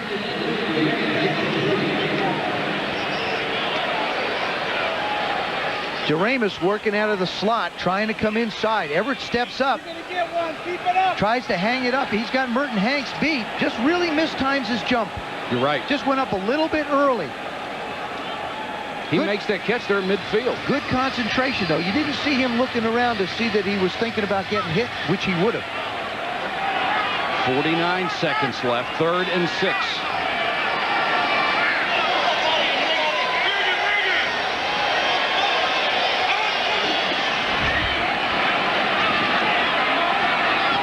Everett knocked down Merton Hanks.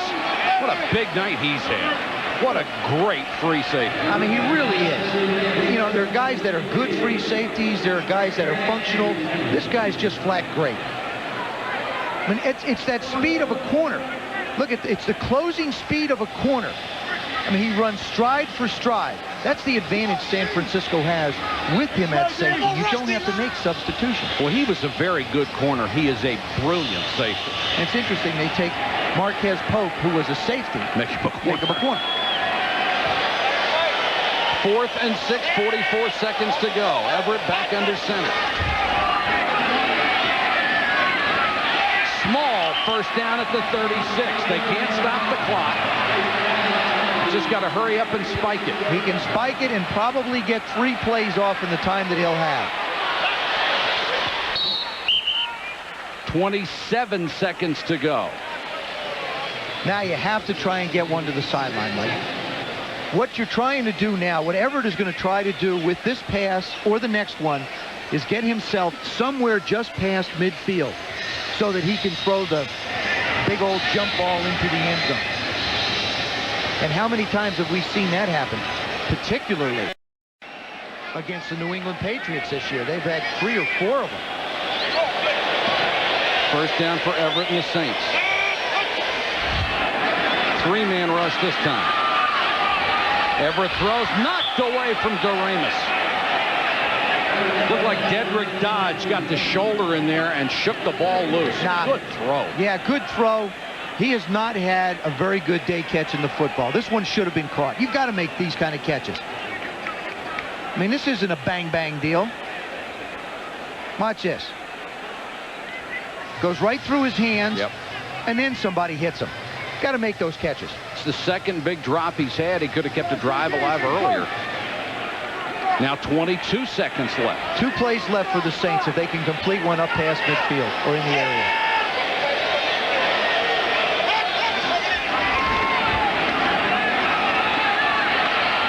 Everett throws. This one is dropped. Right in the hands of Derek Brown, and it looked like he was trying to turn to get extra yardage when all he needs is the catch. If that's it, and then he allows Everett to be able to at least wing it down towards the end zone.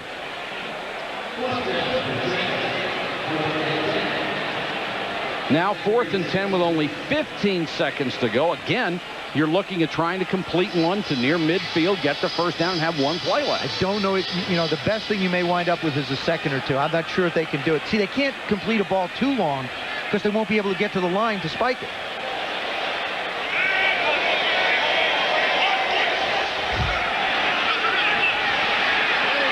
Everett trying to buy time. Hit from behind, lost the ball. Pope will come up with it. He's brought down, and that will do it. The turnover. Barker stripped Jim Everett, who couldn't find anybody on 4th and 10. Jim Everett just trying to buy a little time to make a play. If you just joined us, Jerry Rice, 3 catches tonight for 1,000 in his career. Just a remarkable achievement for a man who holds 28 NFL records. I guess 29. First man ever to make it to 1,000 would have to be a record. And I think he's always going to remember this night because he was so sick with the flu the other day that he just really has gutted himself through this one. Magic wearing a uniform. You know, I had a chance to watch Cal Ripken Jr. break the record on TV, and to be in, wasn't that spectacular? Oh, it's unbelievable. And to watch Jerry Rice accomplish what he has in person tonight is really exciting to be around history in sports. And he made a great play on special teams on the onside kick attempt to come up with that ball. Now San Francisco will just kill the clock, and the 49ers will get out of New Orleans with a hard-earned 24-17 win. Rick Venturi came so close in his first game as the interim coach of the Saints. Our final score, San Francisco 24, New Orleans 17. Coming up next, Sports Center, Keith Olbermann and Dan Patrick standing by. Some of the top stories they're following, the Eagles and the Cowboys showdown. How about the NBA, starting with the Hornets and the Knicks, and the big marathon in New York City. For Joe Theismann, Mark Malone, and our entire ESPN crew, this is Mike Patrick. Good night from New Orleans. This has been a presentation of ESPN, the worldwide leader in sports. Sports Center next in 30 seconds.